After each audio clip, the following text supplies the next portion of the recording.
மகிமை நிறைந்தவராய் மகிமை பொருந்தினவராய் ராஜா நீங்க இருக்கிறதுக்காக நன்றி செலுத்துகிறோம். எங்களுக்காக மனுஷகுமாரனாய் இறங்கி வந்தவரே உம்மை துதிக்கிறோம். அப்பா ஆளுகை செய்கிறவரே உம்மை துதிக்கிறோம். வாக்கு கடங்கா பெருமூச்சோடைய விண்ணப்பம் செய்கிறவரே உம்மை துதிக்கிறோம். வானாதி வானங்கள் கொள்ளாதவரை துதிக்கிறோம். ஒருவராய் வானங்களை விரித்தவரை துதிக்கிறோம். ராஜா அப்பா உமக்கு நன்றி நன்றி நன்றி. பூமிக்கு வானம் எவ்வளவு உயர்ந்ததா இருக்கிறதோ அவ்வளவாய் உமக்கு பயப்படுகிற உங்களோட பிள்ளைகளின் மீது உம்முடைய கிருபை பெரிதா இருக்கிறதே உம்மை துதிக்கிறோம். அப்பா உமக்கு பயப்படுகிறவர்களுக்கு உம்முடைய கிருபையை அளிப்பேன் என்று சொன்னவரே உம்மை துதிக்கிறோம். அப்பா கர்த்தருக்கு பயப்படுதல் ஞானத்தை போதிக்கும் என்றவரே உம்மை துதிக்கிறோம். அப்பா எத்தனை நல்லவர் என்று உம்மை துதிக்கிறோம். இம்மைக்கும் மறுமைக்கும் நீங்க ஒருவர் தான் தெய்வம் என்று உம்மை துதிக்கிறோம். வாழ்கிறது உம்முடைய கிருபை ராஜா. நாங்கள் நடமாடுகிறது உம்முடைய கிருபை என்று உம்மை துதிக்கிறோம். அப்பா இந்த நாளை காண செய்தது உம்முடைய கிருபை என்று உம்மை துதிக்கிறோம். பரிசுத்தமுள்ள தெய்வம், குற்றமறியாதவர், பாவமறியாதவர், எங்கள் நிமித்தம் ஆக்கினைகளும் எல்லா வேதனைகளையும் சுமந்து கொண்டீங்க ராஜா உம்மை துதிக்கிறோம்.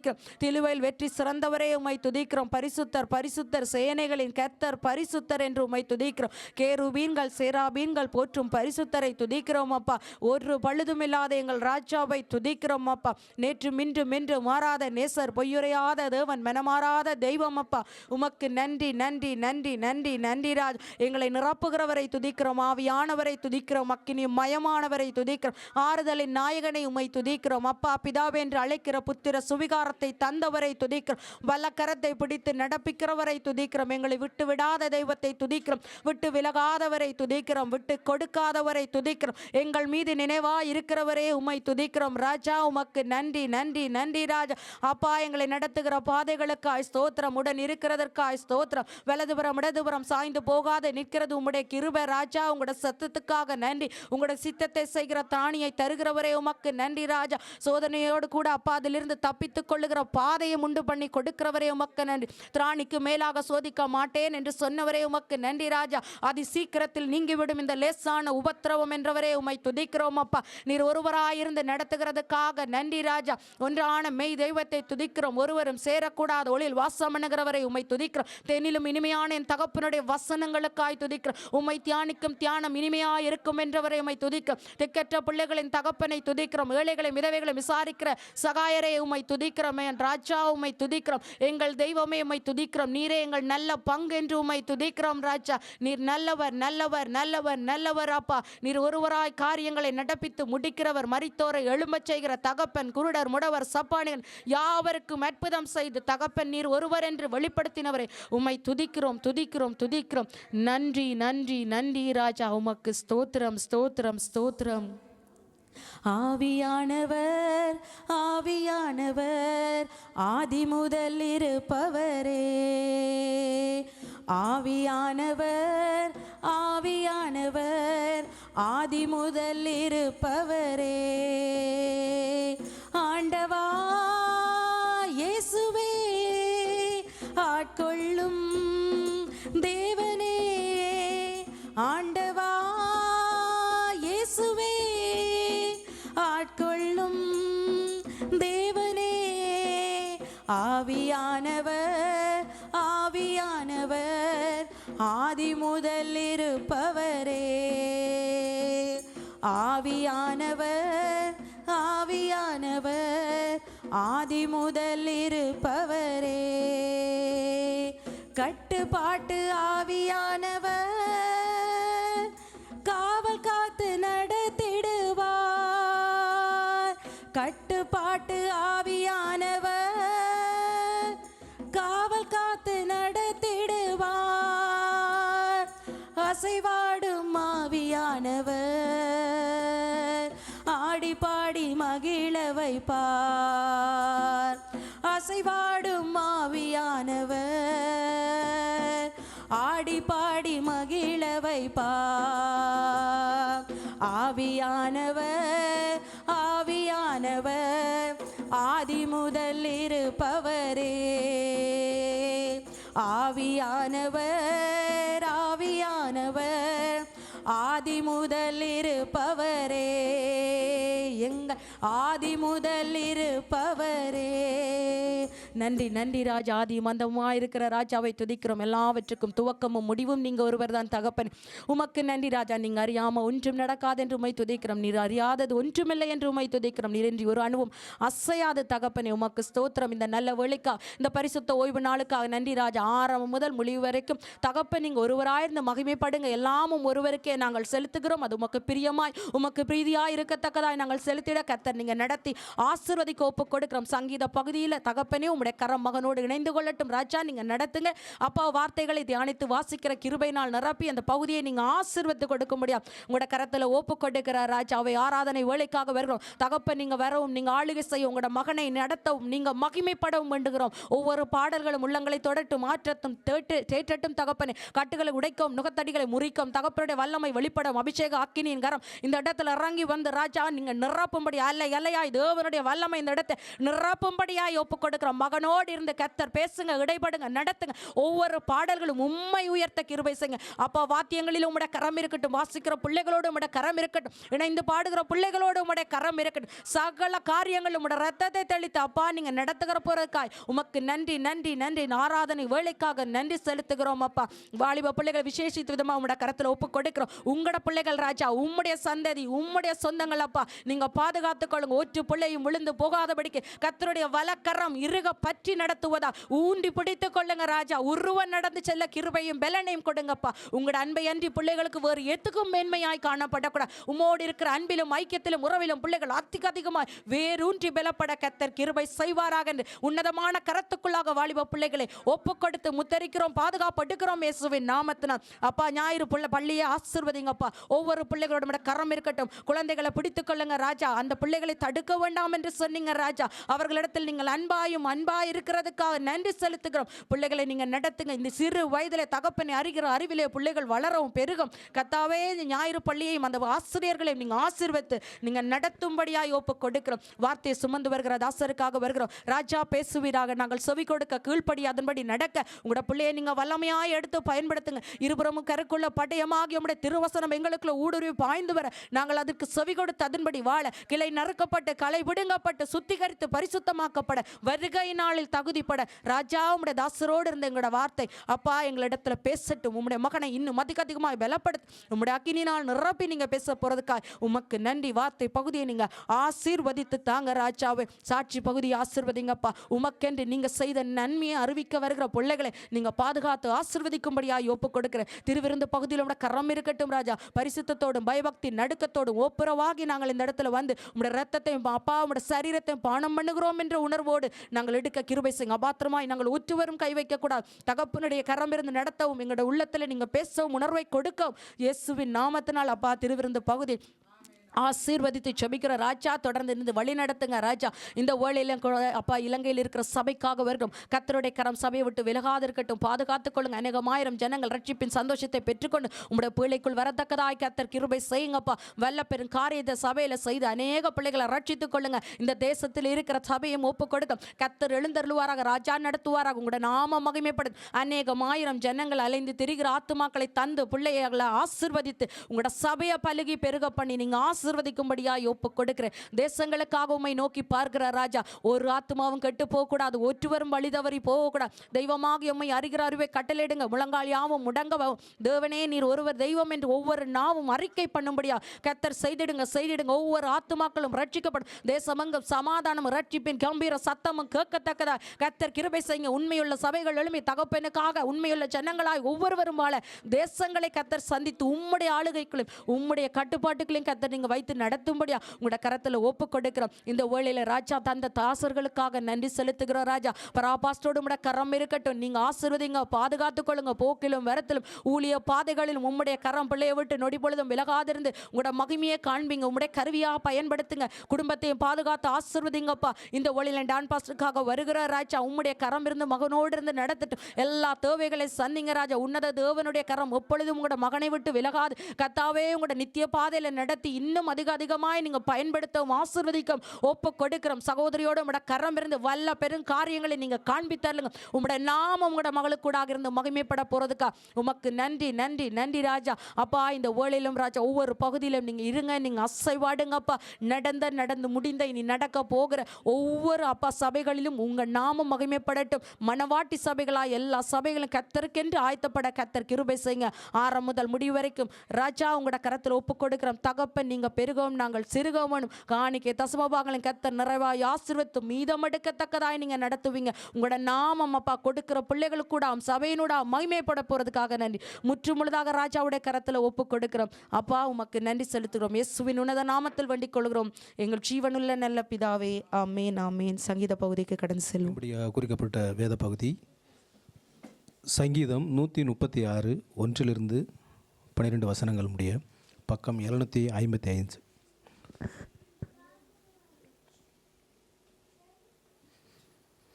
கர்த்தரை துதியுங்கள், அவர் நல்லவர், அவர் கிருபை என்றும் உள்ளது. கர்த்தாதி கர்த்தரை துதியுங்கள், அவர் கிருபை என்றும் உள்ளது. வானங்களை ஞானமாய் உண்டாக்கினவரை துதியுங்கள், அவர் கிருபை என்றும் உள்ளது.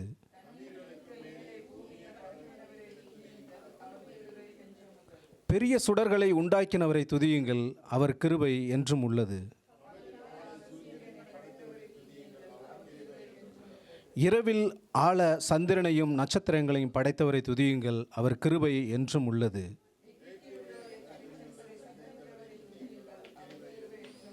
அவர்கள் நடுவிலிருந்து இஸ்ரவேலை புறப்பட பண்ணினவரை துதியுங்கள், அவர் கிருபை என்றும் உள்ளது. பலத்த கைகளினாலும் ஓங்கிய புயத்தினாலும் அதை செய்தவரை துதியுங்கள், அவர் கிருபை என்றும் உள்ளது. ஆமென்.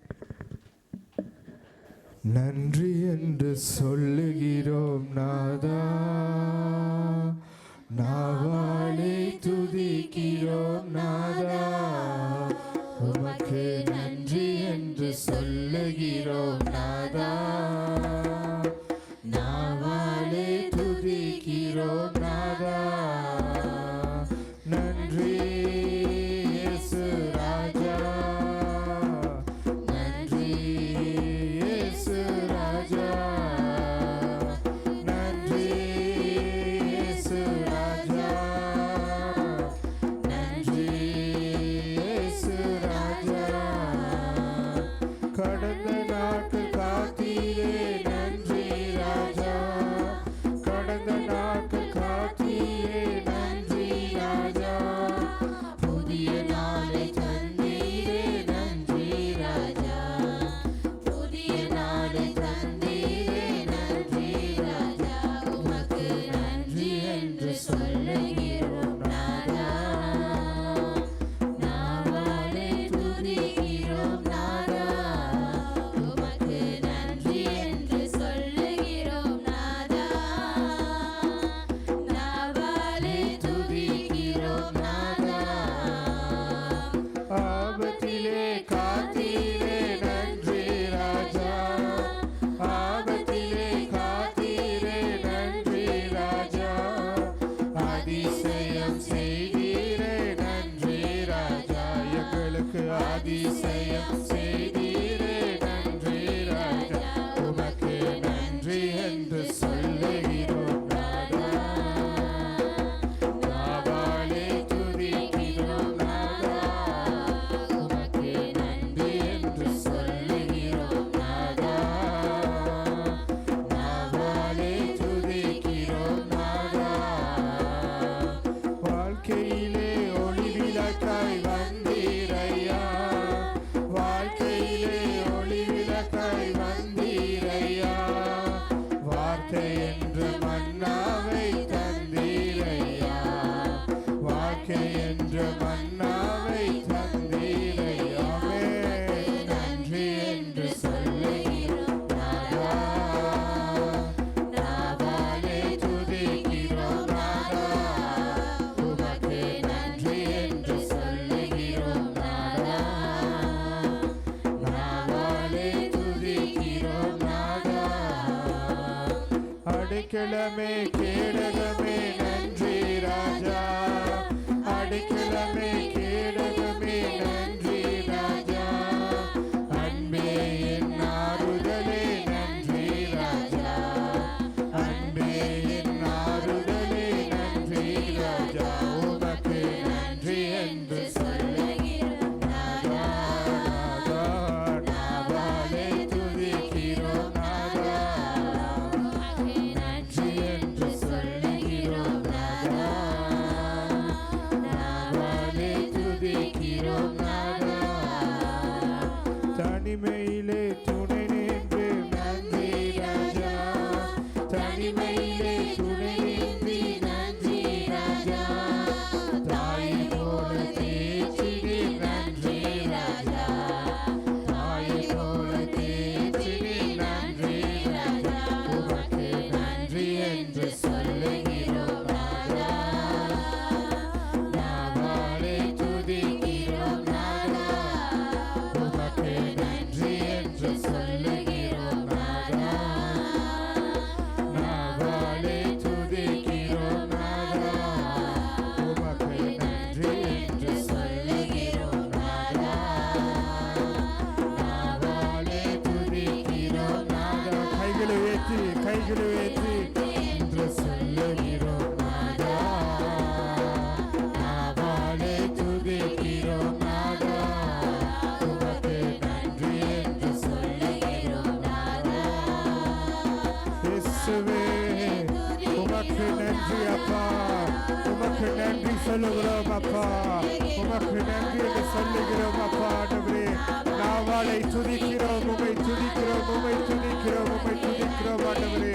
நிரப்புங்க அப்பா, உம்முடைய அபிஷேகத்தால் நிரப்புங்க, உம்முடைய அபிஷேகத்தால் நிரப்புங்க ஆண்டவரே, எங்கள் மத்தியில் வாங்க அப்பா ஆண்டவரே, உமக்கு நன்றி செலுத்துகிறோம் அப்பா, உமக்கு நன்றி செலுத்துகிறோம் தகப்பனே, நாவாலே துதிக்கிறோம் நாதா, உமக்கு நன்றி என்று சொல்லுகிறோம் நாதா, நாவாலே துதிக்கிறோம் நாதா, உமக்கு நன்றி என்று சொல்லுகிறோம் நாதா, நாவாலே துதிக்கிறோம் நாதா, உமக்கு நன்றி இயேசு ராஜா,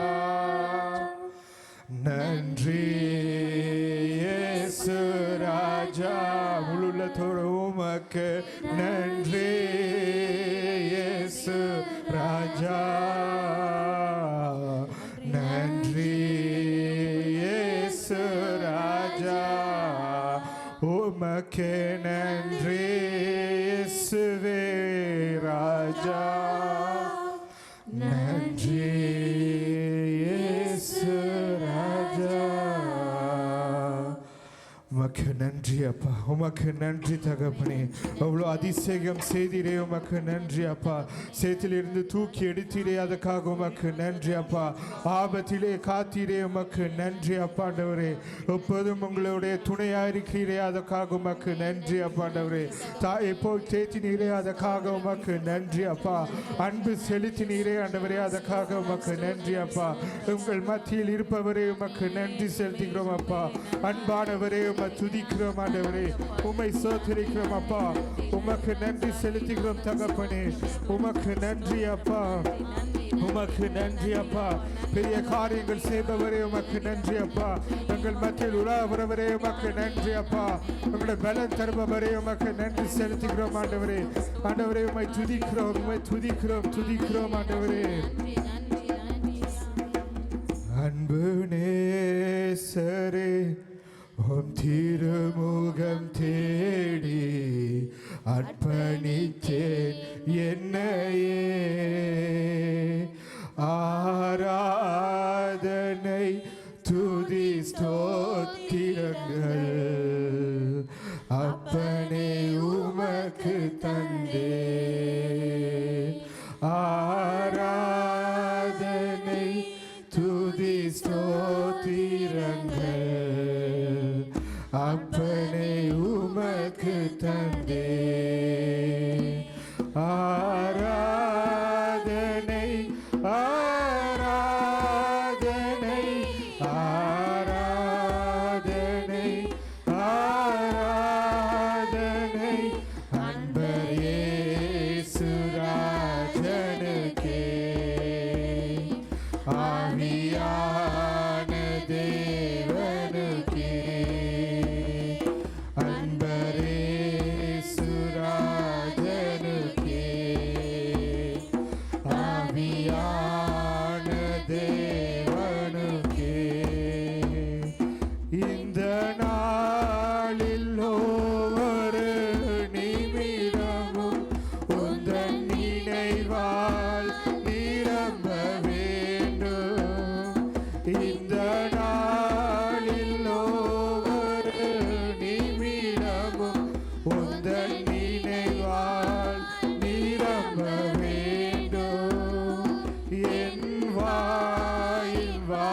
ராஜனுக்கே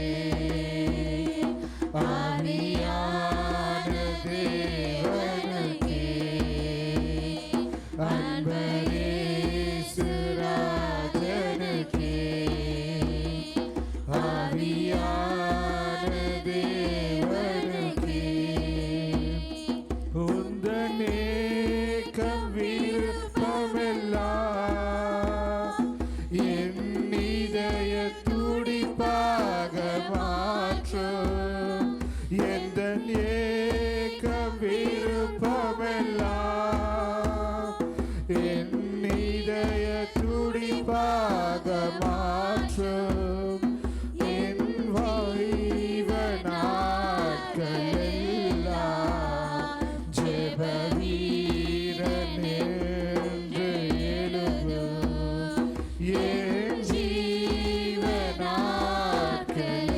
நாட்களெல்லாம் ஜெப வீரன் என்று எழுதும் ஆராதனை ஆராதனை ஆராதனை ஆராதனை அன்பரேசு ராஜனுக்கே ஆவியான தேவனுக்கே அன்பரேசு ராஜனுக்கே ஆவியான தேவனுக்கே சுவிசேஷ பாரம் ஒன்றே என் சுமையாக மாற வேண்டும் சுவிசேஷ பாரம் ஒன்றே என் சுமையாக மாற வேண்டும் என் தேசமில்லை எங்கும் உம் நாமம் சொல்ல வேண்டும் என் தேசமில்லை எங்கும் உம் நாமம் சொல்ல வேண்டும் ஆராதனை ஆராதனை ஆராதனை ஆராதனை அன்பரேசு ராஜனுக்கே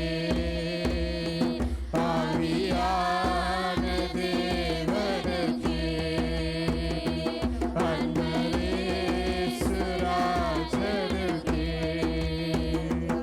ஆவியான தேவனுக்கே அன்பு இயேசு ராஜனுக்கே ஆவியான தேவனுக்கே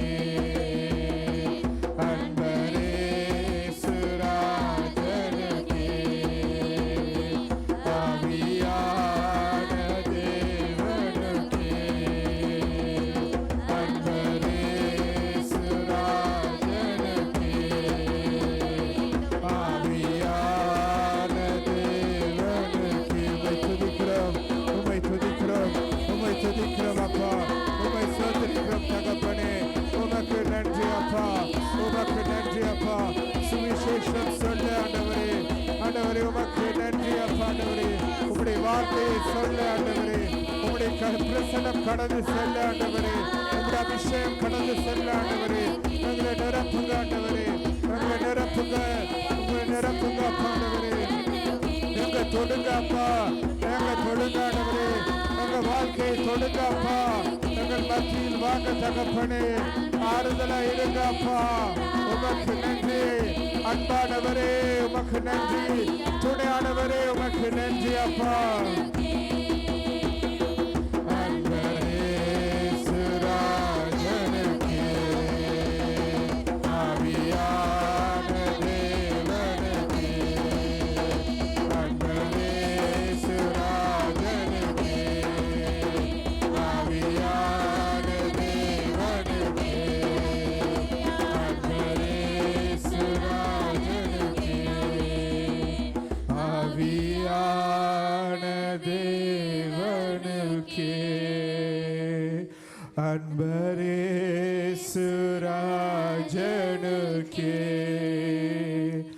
ஆவியான தேவனுக்கே உம்மை நோக்கி பார்க்கின்றேன்,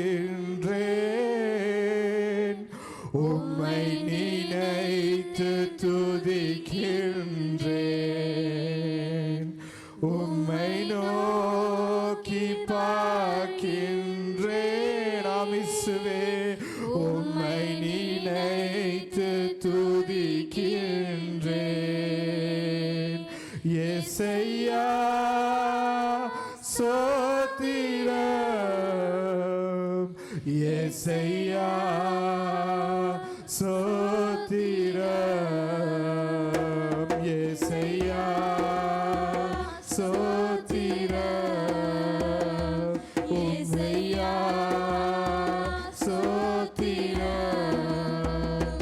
உம்மை நோக்கி பார்க்கின்றேன், உம்மை நினைத்து துதிக்கின்றேன்,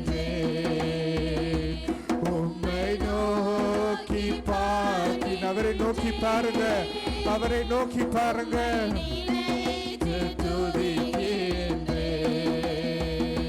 இயேசையா சோத்திரம், இயேசையா சோத்திரம், இயேசையா சோத்திரம், இயேசையா சோத்திரம். உலகம்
அவரை நோக்கி பாருங்க.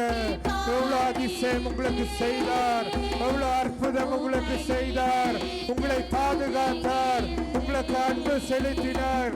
அவரை நோக்கி பாருங்க, அவரை நோக்கி பாருங்க. அவரை அப்பா என்று கூப்பிடுங்க, இயேசுவே என்று கூப்பிடுங்க. உங்கள் வாழ்க்கையில் வாருங்க அப்பா, எங்கள் மத்தியில் வாங்க தகப்பனே. எங்களை தொடுங்க அப்பா ஆண்டவரே, உம்மை நோக்கி பார்க்கிறோம் ஆண்டவரே. எங்கள் மத்தியில் வாங்கப்பா, எங்களோட பேசுங்க தகப்பனே. உம்மை நோக்கி பார்க்கிறோம் அப்பா, உம்மை நோக்கி பார்க்கிறோம் தகப்பனே. உம்மை நோக்கி துதிக்கிறோம் அப்பா. உம்மை நோக்கி பார்க்கிறேன், உம்மை நினைத்து துதிக்கிறேன். உம்மை நோக்கி பார்க்கிறேன், உம்மை நினைத்து துதிக்கின்றேன். உம்மை நோக்கி பார்க்கின்றேன், உம்மை நினைத்து துதிக்கின்றேன். உம்மை நோக்கி பார்க்கின்றேன், உம்மை நினைத்து துதிக்கின்றேன். ஆமாப்பா, ஆமாண்டவரே, உமக்கு நன்றி செலுத்திக்கிறோம் அப்பா ஆண்டவரே. ஆண்டவரே, உங்களை துணையாக இருந்தீரே, உமக்காக நன்றி அப்பா ஆண்டவரே. ஆண்டவரை பாட வைத்தீரே, அதுக்காக உமக்கு நன்றி அப்பா. உம்மை துதிக்க வைத்தீரே, உமக்கு நன்றி செலுத்திக்கிறோம் தகப்பனே. தொடர்ந்து வழி நடத்துங்க அப்பா ஆண்டவரே. வார்த்தை மூலமா பேசுங்க அப்பா ஆண்டவரே. ஒரு ஆறுதலாக இருக்க ஆண்டவரே, கிரியை செய்யுங்க அப்பா ஆண்டவரே. தொடர்ந்து வழி நடத்துங்க அப்பா, பெரிய காரியங்கள் செய்யுங்க அப்பா. உமக்கு நன்றி அப்பா ஆண்டவரே. தொடர்ந்து அவங்களை துதிப்போம்.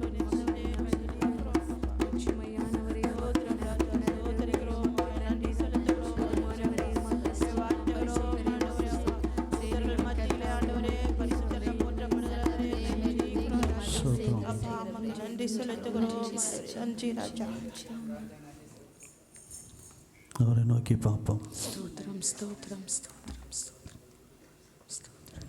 எபினேசரே, எபினேசரே, இதுவரையில் உதவி நீரே.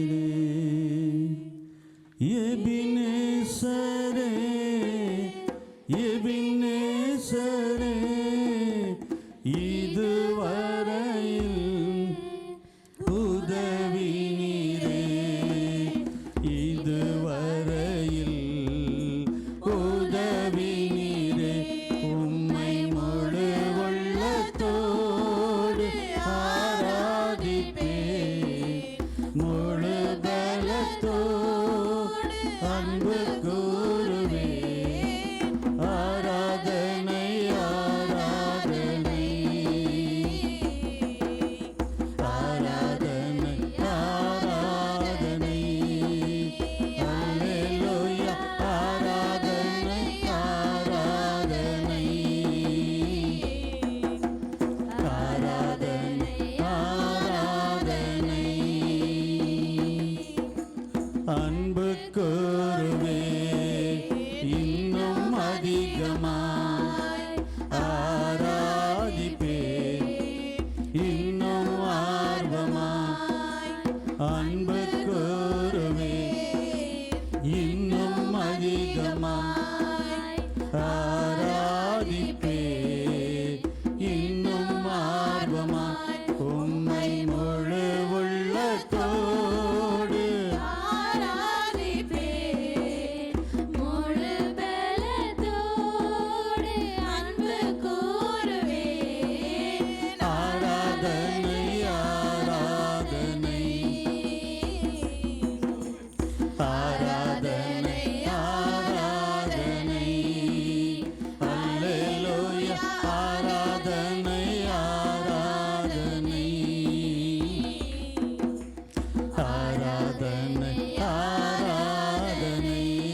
தேவனே அப்பா, ஆண்டவரே முழு பலத்தோடு முழு உள்ளத்தோடு அப்பா உம்மை ஆராதிக்க அப்பா நாங்கள் இந்த நாளில் எங்களை தருகிறோம் ஆண்டவரே.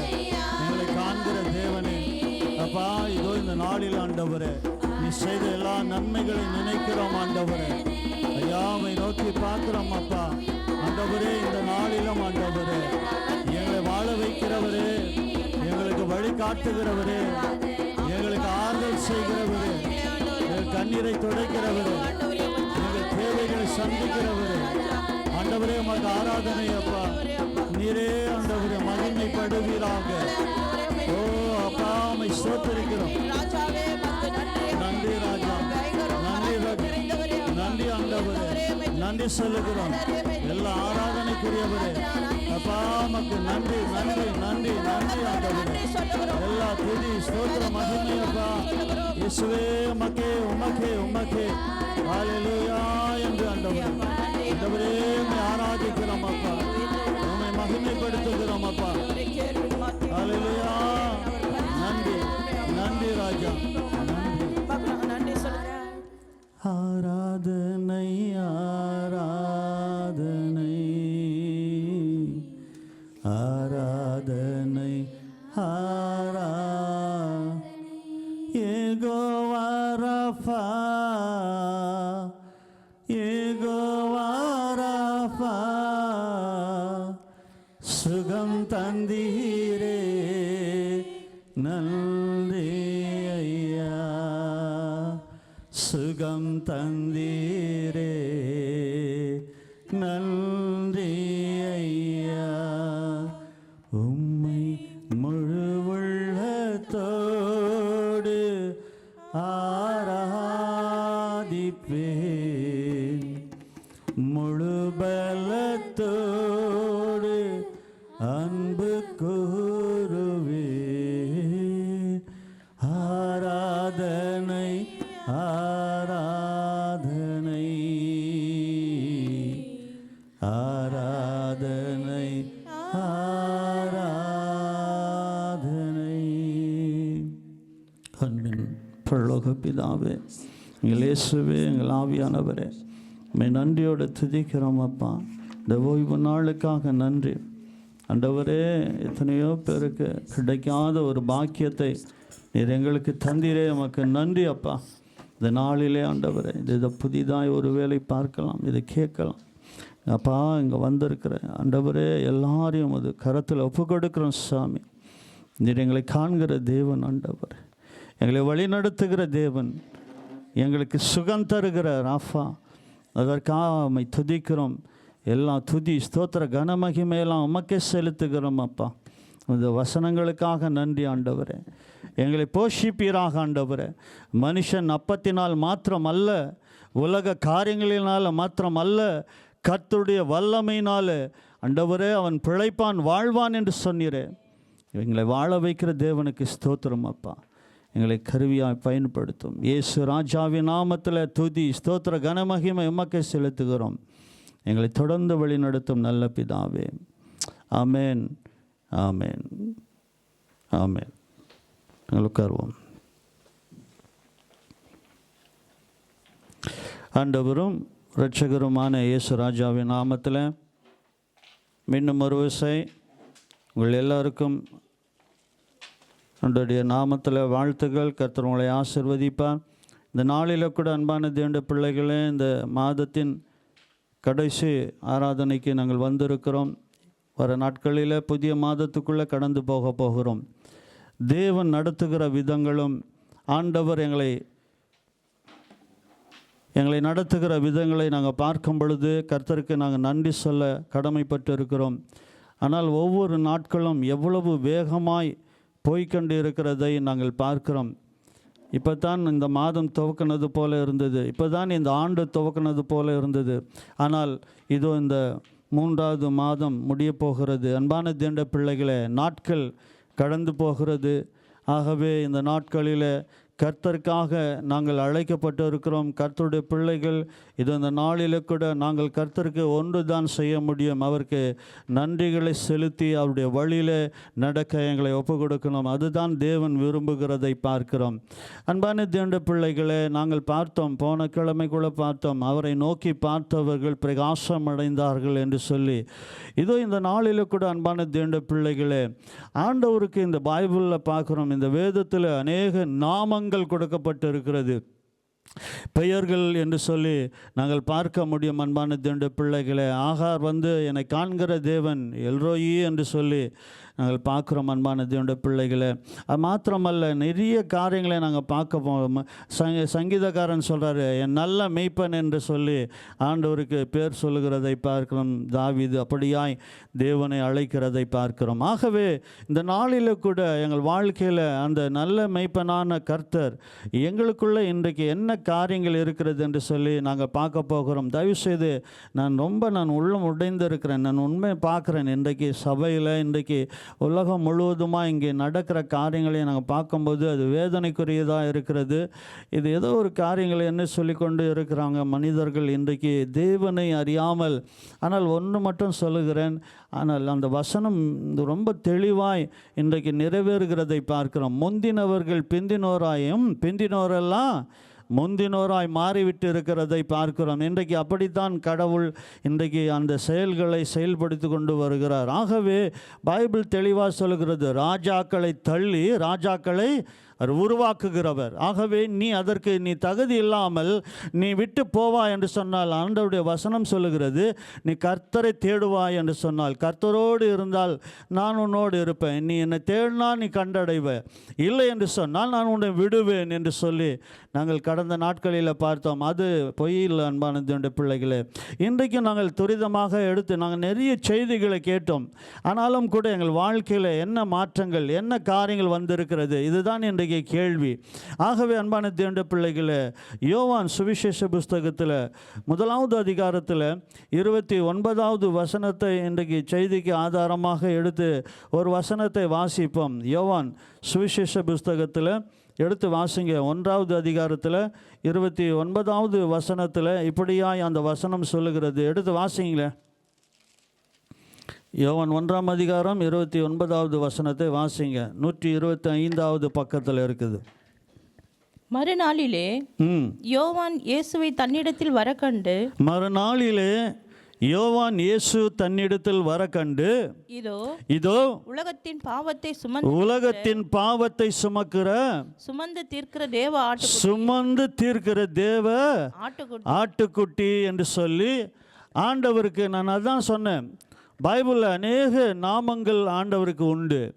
ஆகவே இந்த யோவான் ஸ்நானகன் இயேசுவண்டை அவர் யோவானிடத்தில் இயேசு வருகிறார் என்று சொல்லி அவர் காணும் பொழுது அவர் என்ன சொல்லுகிறார்? இதோ உலகத்தின் பாவத்தை சுமந்து தீர்க்கிற தேவ ஆட்டுக்குட்டி. வாசங்க மீண்டும் அந்த வசனத்தை என்ன சொல்லுது?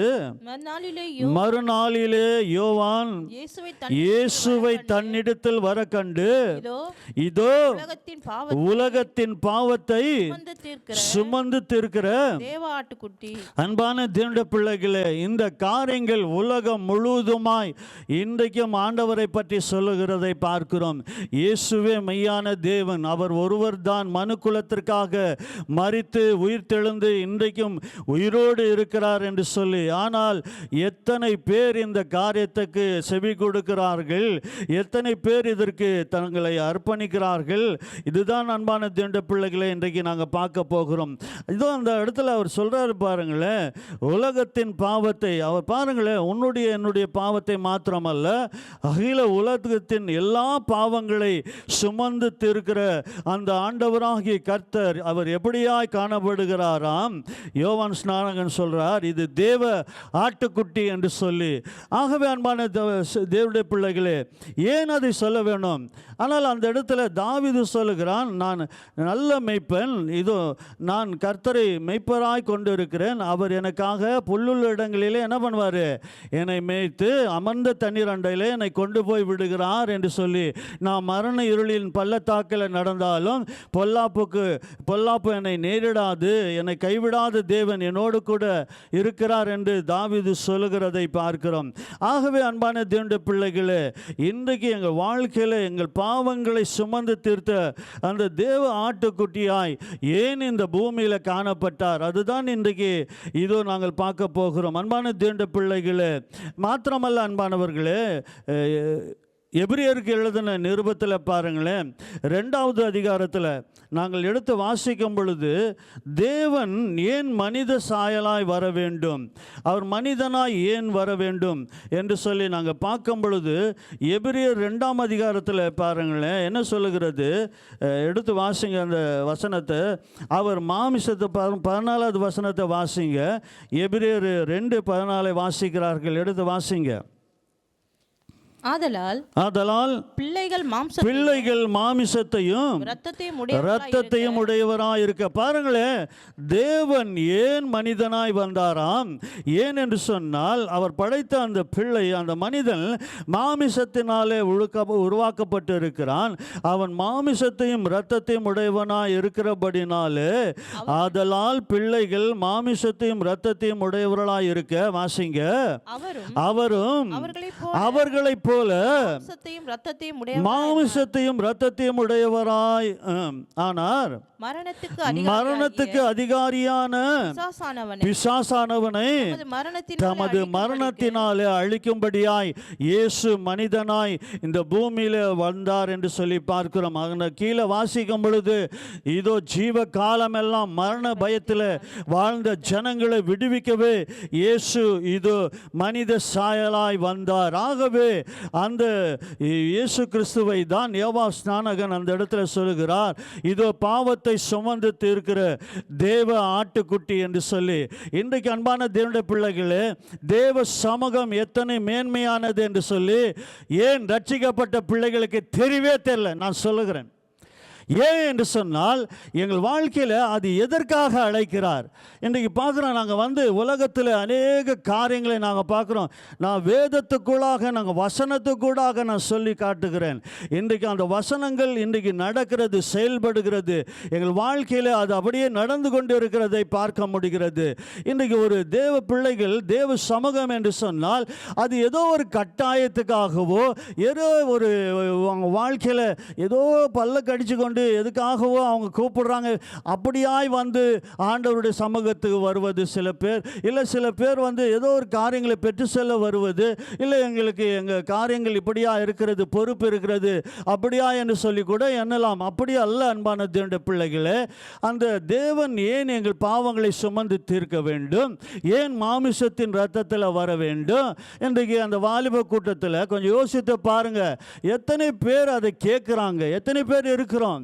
இன்றைக்கு நாங்கள் சொல்லுகிற அந்த வசனங்க மொச்சி 50-50 இல்லை, அப்படியெல்லாம் நாங்கள் வாழ முடியாது. ஆண்டவர் பிள்ளைகள், இந்த செய்தியின் கடைசி வசனத்தை நீங்கள் கேட்கும் பொழுது தயவு செய்து எங்களுக்குள்ள தேவ பயம் கட்டாயம் வரும் அன்பான தேவ பிள்ளைகளே.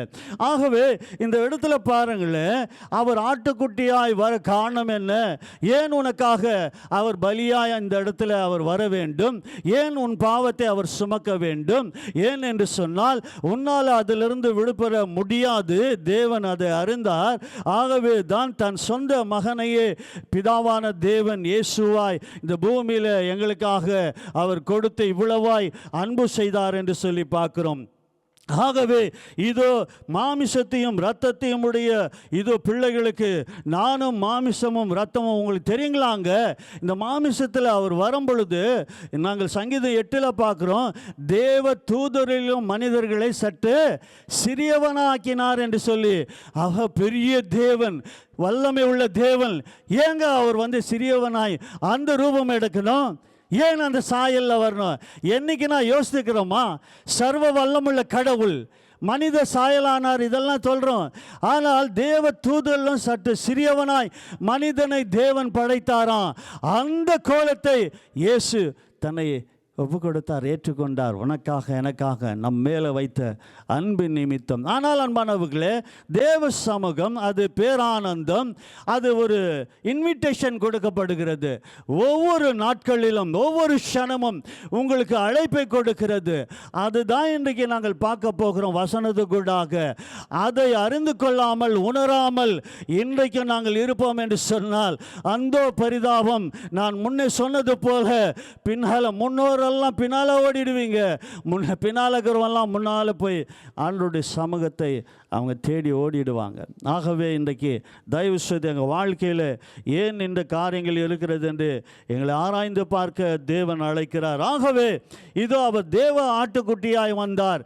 ஆதி ஆகமத்திலே சொல்லப்பட்டு இருக்கிறது. அன்பான சகோதர சகோதரிகளே, உன் வித்துக்கும் அவள் வித்துக்கும் இதோ நான் பகை உண்டாக்குவேன் என்று சொல்லி, காரணம் என்ன? மனுக்குலத்தை இதோ அழிக்கும்படிக்காக பிசாசு தந்திரமாய் இதோ அந்த மனிதனை வஞ்சித்தான் என்று பார்க்கிறோம். அவனை பாவத்தில் முழுக செய்தான் என்று சொல்லி பார்க்கிறோம். ஆகவே அன்பான தேவனுடைய பிள்ளைகளே, ஆண்டவராகி கடவுள் அப்படியாய் மனுக்குலத்தை விடாதபடிக்கு அவனை பாவத்திலிருந்து மீட்கவே தேவன் ஒரு திட்டம் வைத்து இதோ அவனை மீட்கும்படிக்காக இயேசுவாய் இந்த பூமியில் அவர் வந்தார் என்று பார்க்கிறோம். ஆகவே அன்பான தேவனுடைய பிள்ளைகளே, ஆபிரகாம் வாழ்க்கையிலே அவன் பிள்ளை இல்லாதவனாயிருந்தான். தேவனுக்கு அவன் பயந்து உத்தமனாய் வாழ்ந்தான், விசுவாசம் உள்ளவனாய் இருந்தான். இது எல்லாம் உண்மை அன்பானவர்களே. ஆனால் அவன் வாழ்க்கையிலே தேவன் செய்த அந்த காரியம் அவன் பெற்றுக்கொண்ட போது சில குறைவுகள், விசுவாச குறைவுகள் வருகிறதை பார்க்க முடியும். ஏன் என்று சொன்னால், இதோ இல்லாத பிள்ளை ஆண்டவர் தந்தார். இதோ அந்த பிள்ளை மேலே அவன் அன்பு அதிகமாய் வைக்கும் பொழுது தேவனை மறக்கிற காரியங்கள் வருகிறதை பார்க்கிறார் தேவன். உடனே தேவன் அந்த இடத்துல ஒரு சோதனை அவனுக்கு வைக்கிறார், ஒரு டெஸ்ட் வைக்கிறார். அதில் அவன் ஜெயிக்கிறானா என்று சொல்லி. ஆகவே அன்பானவர்களே, இது எங்களுக்கு தெரியும். இதோ ஈசாக்கை ஆண்டவர் பலியிடு என்று சொல்லி அந்த இடத்துல சொல்லுகிறதை பார்க்கிறோம். ஆகவே எங்கே இருக்கிறது அந்த வசனம்? நாங்கள் பாருங்களேன், அந்த இடத்துல எடுத்து வாசிங்க. ஆதியாகமம் 22வது அதிகாரத்தில் நீங்கள் பார்க்கும் பொழுது அந்த வசனம் உங்களுக்கு தெரியும். ஆண்டவர் சொல்லும் பொழுது இந்த ஆபிரகாம் என்ன செய்தார் பாருங்களேன். அந்த இடத்துல ஆண்டவருடைய வார்த்தைக்கு அப்படியே அவன் இணங்கி ஆண்டவருடைய காரியங்களுக்கு ஒப்பு கொடுத்தான் என்று சொல்லி அந்த இடத்துல பார்க்கிறோம். அந்த இடத்துல தன் மகனை பலியிட ஆண்டவர் சொன்ன இடத்துக்கு அவன் கொண்டு வருகிறதை பார்க்கிறோம். அப்படியாக அந்த மகன் கேட்கிறான், எங்கே பலி பொருள்? இதோ எல்லாவற்றையும் யெகோவா ஈர் பார்த்து கொள்வார் எல்லாவற்றையும் சொல்லி அவன் கைகளை கட்டி அந்த பலிபீடத்தில் வைத்து தேவனுடைய வார்த்தையை அவன் நிறைவேற்றினான் என்று சொல்லி எபிரேயரில் அதான் அவர் பாவனையாய் மீண்டும் ஈசாக்க பெற்றான். அதுக்கு என்ன அர்த்தம்? ஆண்டவர் சொன்ன அந்த காரியத்தை அவன் பலி கொடுத்தான் என்று தான் அதுக்கு பொருள். நாங்கள் என்ன பலி ஆண்டவருக்காக என்ன தியாகம் செய்கிறோம், என்ன காரியங்களை ஆண்டவருக்கு இதோ எங்களை மீட்ட தேவனுக்கு நாங்கள் செய்து கொண்டு இருக்கிறோம். இன்றைக்கு வேதனைக்குரிய காரியங்களை நாங்கள் பார்க்க முடிகிறது. ஆனால் தேவன் எவ்வளோ அன்புள்ளவர் என்று சொன்னால், வாசிங்க அந்த அதிகாரத்தில் 13வது வசனத்தை வாசிங்க. ஆதியாகமம் 22:13 வாசிங்க. என்ன சொல்லுகிறது? ஆபிரகாம் தன் கண்களை ஏறெடுத்து பார்க்கும் பொழுது இதோ பின்னாக புதரிலே தன் கொம்புகள். பாருங்களேன், ஆண்டவர் இந்த இடத்துல உன் மகனுக்கு ஒன்றும் செய்யாது என்று சொல்லி ஆண்டவர் இப்போ ஒரு காரியத்தை நடப்பிக்க சொல்றாரு. வாசிமா. பின்னாக புதரிலே தன் கொம்புகள் சிக்கி கொண்டிருந்த ஒரு ஆட்டுக்கடாவை கண்டார். அப்பொழுது ஆபிரகாம் போய் கடாவை பிடித்து அதை தன் குமாரனுக்கு பதிலாக தகன பலியிட்டான் என்று சொல்லப்படுகிறது. அப்படி என்று சொன்னால் இதிலிருந்து நாங்கள் கற்றுக்கொள்கிற பாடம் என்ன பைபிள் எங்களுக்கு கற்றுக் கொடுக்கிறது? நாங்கள் பட வேண்டிய அந்த தண்டனையை, அந்த காரியங்களை ஆண்டவராகி தேவன் உனக்காக சுமந்து தீர்த்தார். அதுதான் யோவான் ஸ்நானகன் சொல்றார், இதோ உன் பாவத்தை சுமந்து தீர்க்கிற தேவ ஆட்டுக்குட்டி என்று சொல்லி அவரை காட்டிக் கொடுக்கிறதை பார்க்கிறோம். அவரை சுட்டி காட்டுகிறான். இவர்தான் உனக்கு இரட்சகர், இவர்தான் மீட்பர் என்று சொல்லி. ஆகவே அன்பான தேவனுடைய பிள்ளைகளே, நாங்கள் அவருடைய வழியிலே நடக்கிறோமா? அதுதான் இன்றைக்கு நாங்கள் பார்க்கிறோம். ஆண்டவரிடத்தில் நாங்கள் கிட்டி சேர வேண்டும் என்று சொல்லி கர்த்தர் சொன்ன அந்த காரியத்தை ஆபிரகாம் அன்றைக்கு அவன் செய்தான் என்று பார்க்கிறோம். ஆனால் இன்றைக்கு நாங்கள் என்ன செய்து கொண்டு இருக்கிறோம்? அதுதான் கேள்வியா இருக்கிறது. இதோ அது தேவ ஆட்டுக்குட்டி உலகத்தில் இருக்கிற எல்லா பாவத்தையும் என்னுடைய பாவத்தை அவர் சுமந்து தீர்த்த அவர் தேவ ஆட்டுக்குட்டியாய் இந்த பூமியிலே வெளிப்பட்டார் என்று சொல்லி பார்க்கிறோம். மாத்திரமல்ல அன்பான தேவனுடைய பிள்ளைகளே, 1 பேதுருவின் புஸ்தகத்தில் பாருங்களேன், அது எங்கள் வாழ்க்கையில் இலகுவாய் வரல, அது லேசா வரல. இந்த ரட்சிப்பு, தேவனுடைய மீட்பு, கடவுள் மனிதனை மீட்க இதோ நாங்களும் கொடுக்க வேண்டிய கிரியத்தை, நாங்கள் தண்டிக்கப்பட வேண்டிய அந்த காரியங்களை என்ன செய்தாராம் இயேசு? 1 பேதுரு 1வது அதிகாரத்தில் 18வது வசனத்தை வாசிங்க. என்ன சொல்லுகிறது பாருங்களேன்.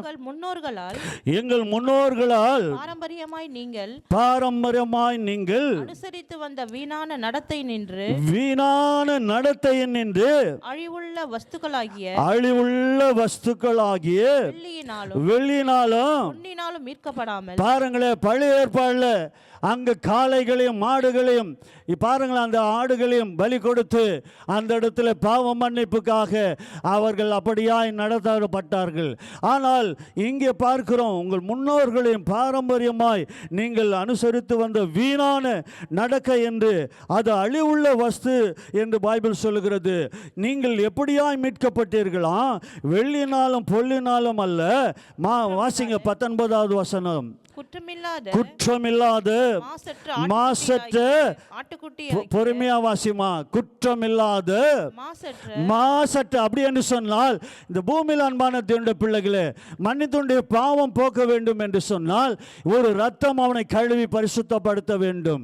அந்த ரத்தம் எப்படி இருக்கணுமா? மாசற்றதாக, அது பாவமில்லாத ரத்தமா இருக்கிறோம்.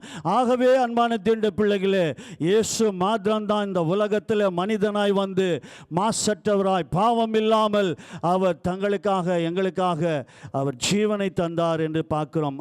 வாசிமா மீண்டும் அந்த 19. குற்றமில்லாத மாசற்ற ஆட்டுக்குட்டியாகிய கிறிஸ்துவின் வெளியேற. பாருங்களேன், அங்க யோவான் ஸ்நானகன் சொல்கிறான், இங்க பேதுருவ என்ன சொல்றாரு? ஆட்டுக்குட்டி என்று சொல்லி இந்த இடத்துல அவர் குறிப்பிடுகிறதை பார்க்கிறோம். இயேசுவின் வெளியேற பெற்ற இரத்தத்தினாலே மீட்கப்பட்டீர்கள் அறிந்திருக்கிறீர்களே என்று சொல்லி பேதுரு இந்த இடத்துல சொல்லுகிறதை பார்க்கிறோம். ஆகவே இது அந்த தேவ ஆட்டுக்குட்டி எங்களுக்காக இது அடிக்கப்பட்டு நொறுக்கப்பட்டு இன்றைக்கு இலவசமாய் இன்றைக்கு நிறைய காரியங்கள் எங்கள் வாழ்க்கையில் தேவனுடைய கிருபை என்று சொல்லி நாங்கள் அது இருக்கிறதுனால இன்றைக்கு தேவனை நாங்கள் மறந்து போகிறோம். தேவனை விட்டு நாங்கள் எல்லா காரியங்களும் மற்ற காரியங்களை செய்து வருகிறோம். அதுதான் இதுக்கு பொருளாக இருக்கிறது. இன்றைக்கு அன்பான தேவனுடைய பிள்ளைகளே, அந்த இரத்தத்தை இன்னும் நிறைய காரியங்களை நாங்கள் பார்த்தோம் கடந்த நாட்களில். மீண்டும் அந்த வசனங்களை நாங்கள் பார்க்க தேவையில்லை. எங்களுக்கு தெரியும் அன்பானவர்களே, தேவனுக்கு விரோதமாக நாங்கள் செய்யும் பொழுது தேவனை துக்கப்படுத்துகிறவர்களாகவும் அவருடைய இரத்தத்தை காலின் கீழே போட்டு என்ன பண்றோமா? மிதிக்கிறவர்களாய் காணப்படுகிறோம் என்று சொல்லி ஆண்டவருடைய பிள்ளைகளை பார்த்து வேதம் சொல்லுகிறது, எச்சரிக்கிறது. ஆகவே இன்றைக்கு நாங்கள் என்ன செய்து கொண்டு இருக்கிறோம்? என்ன சொல்லுகிறோம்? என்ன பண்றோம்? இன்றைக்கு யோசித்து பாருங்க. அவர் தேவ ஆட்டுக்குட்டியாய் வந்தாரே, மாசற்ற அந்த இரத்தத்தை இன்றைக்கு நாங்கள் என்ன செய்து கொண்டு இருக்கிறோம்? இதோ அந்த இரத்தம் எங்களை கழுவி மீட்டது. இன்னும் மாத்திரமல்ல அன்பானவர்களே, அதுக்கு உங்களுக்கு உதாரணமாக பாருங்கள். பழைய ஏற்பாடில் எங்களுக்கு தெரியும் 53 ஏசாயா 53 4-5 வாசிக்கும் பொழுது எங்களுக்கு அந்த வசனம் தெளிவாக சொல்லுகிறது. ஏசாயாவில் வாசிங்க எடுத்து 53 4-5 வசனத்தை வாசிக்கும் பொழுது இப்படியாய் அந்த வசனம் சொல்லுகிறது. வாசிங்க. மெய்யாகவே அவர் நம்முடைய பாடுகளை ஏற்றுக்கொண்டு. பாருங்களேன், இன்றைக்கு ஆண்டவர் மெய்யாகவே உனக்கு விடுதலை தந்தார் என்று சொன்னால் அவர் உன்னுடைய பாடுகளை அவர் என்ன பண்ணாராம்? ஏற்றுக்கொண்டார். நீ தான் அந்த பாடுகளை சுமக்க வேண்டும், நீ தான் அதில் நீ கடந்து போக வேண்டும். ஆனால் தேவன் அதை மெய்யாக அவர் ஏற்றுக்கொண்டு. வாசிங்க. நம்முடைய துக்கங்களை அவர் என்ன பண்ணாராம்?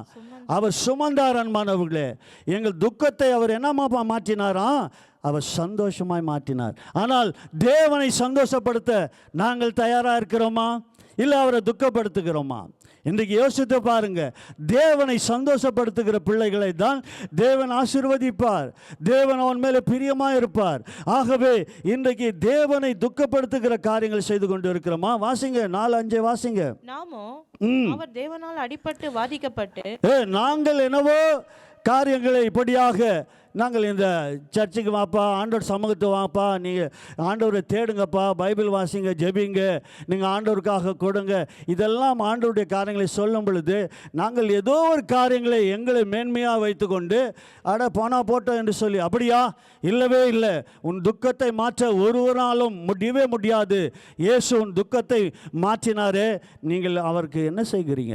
வாசிங்க. சிறுமைப்பட்டவர் என்று எண்ணினோம் நம்முடைய மீறுதல்களின் நிமித்தம் நம்முடைய மீறுதல்கள். இன்றைக்கும் நாங்கள் கர்த்தருடைய காரியங்களை எத்தனை காரியங்களிலே மீறி மீறி நடக்கிறோம். எத்தனை காரியங்கள் அறிந்து இருந்தோம் நாங்கள் நடக்கிறோம் மீறி. நம்முடைய மீறுதல்களின் நிமித்தம் அவர் காயப்பட்டு நம்முடைய அக்கிரமங்களின் நிமித்தம் எங்கள் அக்கிரமங்களின் நிமித்தம் அவர் நொறுக்கப்பட்டார். நமக்கு சமாதானம் உண்டு பண்ணும்படி ஆக்கினை அவர் மேலே வந்தது. அவருடைய தழும்புகளாலே அல்லேலூயா. யோசித்து பாருங்க.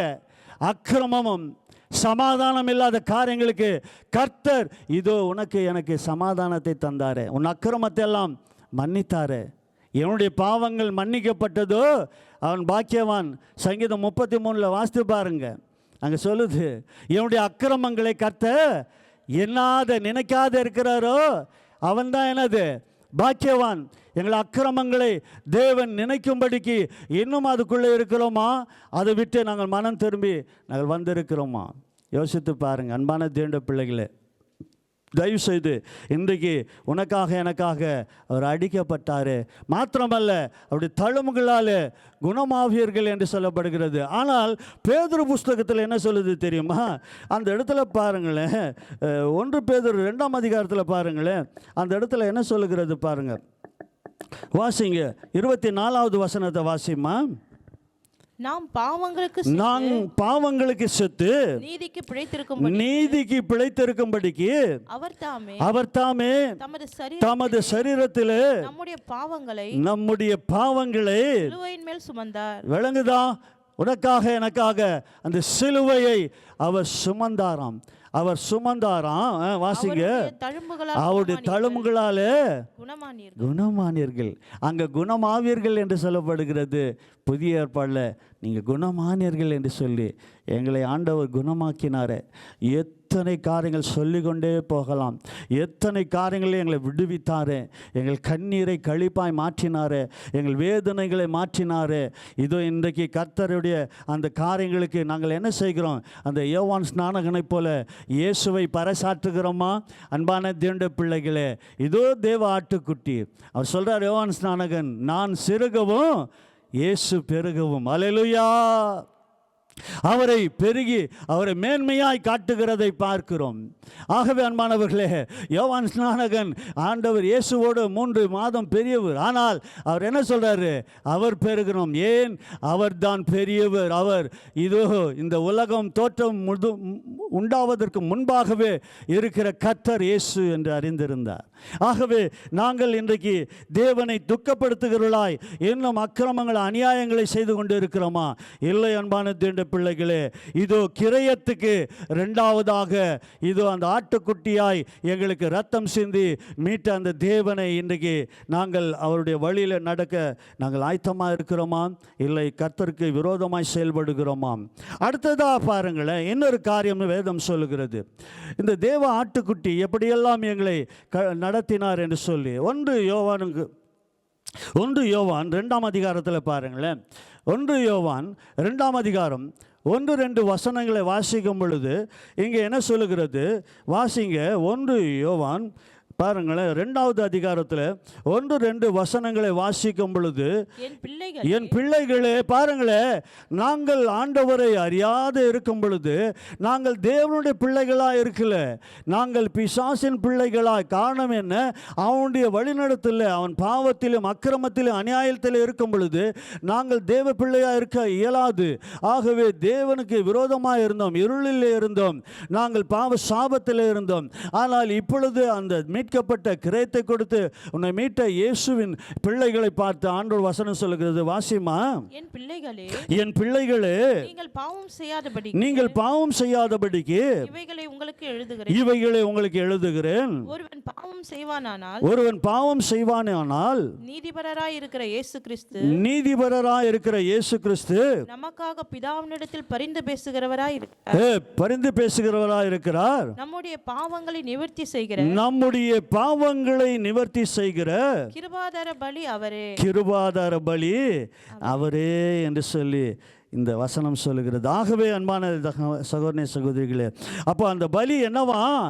அவர் கிருபாதார பலியாய் இருக்கிறாராம். இந்த தேவ ஆட்டுக்குட்டி அவர் கிருபாதார பலியாய் உனக்காக எனக்காக இருக்கிறார், சர்வ லோகத்துக்கு. அதனால தான் அங்கே யோவான் சொன்னார், உலகத்தின் பாவத்தை சுமக்கிற தேவ ஆட்டுக்குட்டி. இங்கே சொல்லுகிறது சர்வ லோகத்துக்கும் இது அவர் ஆண்டவராக இருக்கிறார், எல்லாருடைய பாவத்தை நிவர்த்தி செய்கிற அவர் பலியாய் இருக்கிறார் என்று சொல்லி.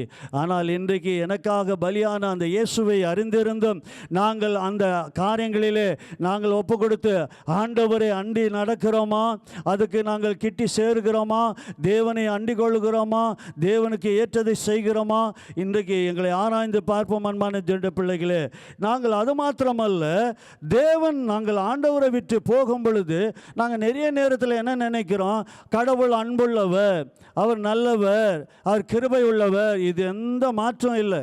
அது கடைசி வரைக்கும் அவர் அன்பில் மாற மாட்டார், கிருபையில் மாற மாட்டார், இரக்கத்தில் மாற மாட்டார், தயவில் மாற மாட்டார். ஆனால் அவர் இன்னொரு பக்கம் என்னவா இருக்கிறார்?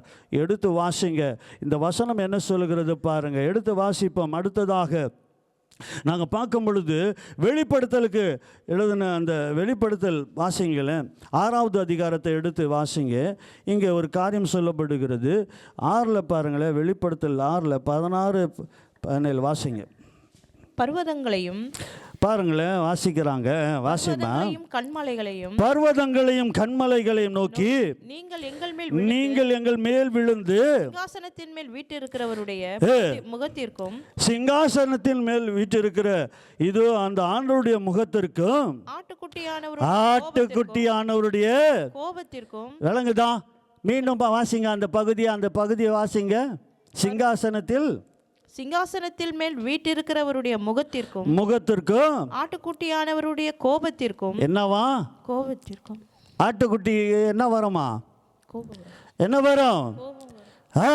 இன்றைக்கு அன்பானவர்களே, தேவ கோபாக்கினை வரும் என்று சொல்லி நாங்கள் பார்க்கிறோம். எப்பொழுது நீ தேவனை விட்டு எத்தனையோ தருணங்கள், எத்தனையோ காரியங்கள் உன் வாழ்க்கையில் தேவன் கொடுக்கும் பொழுது நீ கீழ்ப்படியாமல் மீண்டும் மீண்டும் மீண்டும் நீ அதே காரியங்களை செய்து நீ இது போவா என்று சொன்னால் தேவ கோபாக்கினை வரும் என்று சொல்லி வேதம் தெளிவாய் சொல்லுகிறது. இது அவர் பட்சிக்கிற அக்கினி, அவர் எரிச்சல் உள்ள தேவன், அவர் பயங்கரமான தேவன் என்று பைபிள் சொல்லுகிறது. ஆனால் அன்பானவர்களே, இதெல்லாம் நாங்கள் தூக்கி வச்சுட்டு நாங்கள் நல்லவர், கிருபை உள்ளவர், அன்புள்ளவர், எல்லாம் உண்மை, அது மாறவே மாறாது. ஆனால் இதுவும் மாறாது. ஏன் என்று சொன்னால் அவர் இருபுறமும் கருக்குள்ள பட்டயம், அவர் நீதி செய்கிறவர். அன்பிலே அவர் அப்படியா இருந்தால் நீதி செய்வதிலும் அவர் சரியா இருப்பார். ஆகவே தான் இதோ அதில் விழுந்து நாங்கள் மரித்து போகாதபடி இதில் எங்களுக்கு மறைத்துக்கொள்ளும் என்று சொல்லி அங்கே ஆட்டுக்குட்டியானவருடைய கோபத்திற்கும் வாசிங்க. ஆட்டுக்குட்டியானவருடைய கோபத்திற்கும் எங்களை மறைத்துக் கொள்ளுங்கள், அவருடைய கோபாக்கினையின் மகா நாள் வந்துவிட்டது, யார் நிலை நிற்க கூடும் என்றார்கள். யார் ஆண்டவருக்கு முன்பாக? ஹலோ, இன்னைக்கு என்ன நடக்குது பூமியில்? என்ன நடந்தது தாய்லாண்டில், மியான்மர்? என்ன நடந்தது? பூகம்பம். அது லைவில் பார்க்குறோம். அப்படியே மறிக்கிறாங்க. 1000 1500 அப்படியே மறித்து போனாங்க. 2 நாளுக்கு முன்னால் இருந்தாங்க, இன்றைக்கு இல்லை. ஆனால் நீங்கள் நானும் என்ன செஞ்சுன்னு இருக்கிறோம், நாங்கள் என்ன பண்ணுறோம் கொஞ்சம் யோசித்து பாருங்கள் அன்பான தேவனுடைய பிள்ளை. தயவுசெய்து இன்றைக்கி எங்கள் வாழ்க்கையில் கொஞ்சம் யோசித்து பார்ப்போம். அப்போ தேவ கோபாக்கினை அப்போ சொல்கிறோம், நிறைய நேரங்களில் அந்த தேசங்களெல்லாம் அநேக பாவங்கள் உண்மை தேவனுக்கு எதிராய் செயல்படுகிறதை நாங்கள் பார்க்குறோம். அது அங்கே மாத்திரமல்ல, உலகத்தில் எல்லா பகுதியிலும் என்னது, இந்த பாவ காரியங்கள் பெருகி இருக்கிறதை பார்க்குறோம். தேவனுக்கு பிடிக்காத அருவருப்பான காரியங்களை எழும்பி இருக்கிறதை பார்க்கிறோம். அப்படி இருக்கும் பொழுது தேவன் பார்த்து கொண்டு சும்மா இருக்க மாட்டார். அது சும்மா இருக்கிறதுல அவர் அப்படி இருக்க மாட்டார். அதனால தான் இப்படிப்பட்ட காரியங்கள் வருகிறது. ஆனால் அன்பான தேவனுடைய பிள்ளைகளே, தேவன் ஒரு ஆத்மாவும் அழிந்து போக சித்தமில்லாத தேவன். இது பாவிகளுடைய மரணத்தை கூட அவர் விரும்பாத தேவன் என்று பைபிள் சொல்கிறது. ஆனால் ஏன் அதெல்லாம் நடக்கிறது? ஏன் என்று சொன்னால், ஒன்றுதான், எங்கள் வாழ்க்கையில் இப்படிப்பட்ட காரியங்கள் மற்றவர்கள் பார்க்கும் பொழுது இதை கண்டாகில நாங்கள் என்ன பண்ணோம், மனம் திரும்பணும். ஆண்டவரே, இதோ உம்மை கோபப்படுத்தாதபடிக்கு, உமக்கு ஆண்டவரே விரோதமாய் நான் செயல்படாதபடிக்கு என் வாழ்க்கையில் ஆண்டவரே இதோ இந்த நாளில் என்னை ஒப்பு கொடுக்கிறேன் என்று சொல்லி உங்களை தாழ்த்தி ஒப்பு கொடுக்க நாங்கள் தயாராக இருக்கிறோமா? பைபிள் சொல்லுகிறது, அந்த நாள் வந்து விட்டது. தேவ கோபாக்கின நாள் இதோ இன்றைக்கு வந்து விட்டது. ஏன் என்று சொன்னால், இன்றைக்கு உலகம் முழுவதுமாய் கிறிஸ்துவ சமுதாயத்தில் ஒரே பிரசங்கம் ஒன்றுதான், என்னது, இயேசு சீக்கிரம் வரப்போகிறார். இயேசு சீக்கிரம் வரப்போகிறார். அவர் தாமதிப்பதில்லை, அவர் சீக்கிரம் வரப்போகிறார். ஆகவே தான் இந்த காரியங்கள் எல்லாம் உலகத்தில் நடக்கிறது. இதெல்லாம் ஆரம்பம் என்று பைபிள் சொல்லுகிறது. வேதனைக்கு ஆரம்பம். எத்தனை கூக்குரல், யோசித்து பாருங்க, எத்தனை கண்ணீர், எத்தனை வேதனை என்பான தேவனுடைய பிள்ளைகளே. அப்போ நாங்கள் என்ன நினைக்கிறோம், அதெல்லாம் எங்களுக்கு நடக்கலைங்க, நாங்கள் இருக்கிற பகுதியில் நடக்கலைங்க, அதனால் என்ன, ஆகவே உன் வாழ்க்கையில் அது வராதபடிக்கு காக்கிற ஒரு தேவனுடைய கிருபை இருக்கிறது. அதனால தான் பாதுகாக்கிறார். ஆனால் அந்த கிருபையை விட்டு நீ ஓடுவாய் என்று சொன்னால், நீ விலகுவாய் என்று சொன்னால், நாள் ஒன்று வரும், யாராலும் தப்பிவிக்க முடியாது, யாராலும் காப்பாற்ற முடியாது. ஆகவே தான் அன்பான தேவனுடைய பிள்ளைகளே, இது அந்த ஆட்டுக்குட்டி ஆனவருடைய கோபத்திற்கு நாங்கள் மறைத்து கொள்ளும்படி சங்கீதம் 2 அதுதான் சொல்கிறோம்.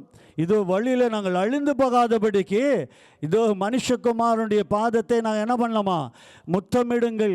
அப்போ அது எங்கே செய்ய முடியும்? உன் தனி ஜெபத்திலும் உன்னுடைய வாழ்க்கையிலும் உன்னுடைய எல்லா ஆண்டுடைய காரியங்களை செய்யும் பொழுதும் நீ சபையிலும் நீ ஆண்டுடைய காரியத்தை இது நீ பற்றி கொள்ள முடியும். அதனால தான் தேவ சமூகத்துக்கு ஒவ்வொரு சனமும் நாங்கள் சந்தோஷம் மகிழ்ச்சியாய் அந்த ஆட்டுக்குட்டி அழைக்கிறார், உன்னை என்னை என்று சொல்லி நான் சந்தோஷமாக வரோம். எத்தனை பேர் சந்தோஷமாக வரோம்? எத்தனை பேருக்கு ஆனந்தம்?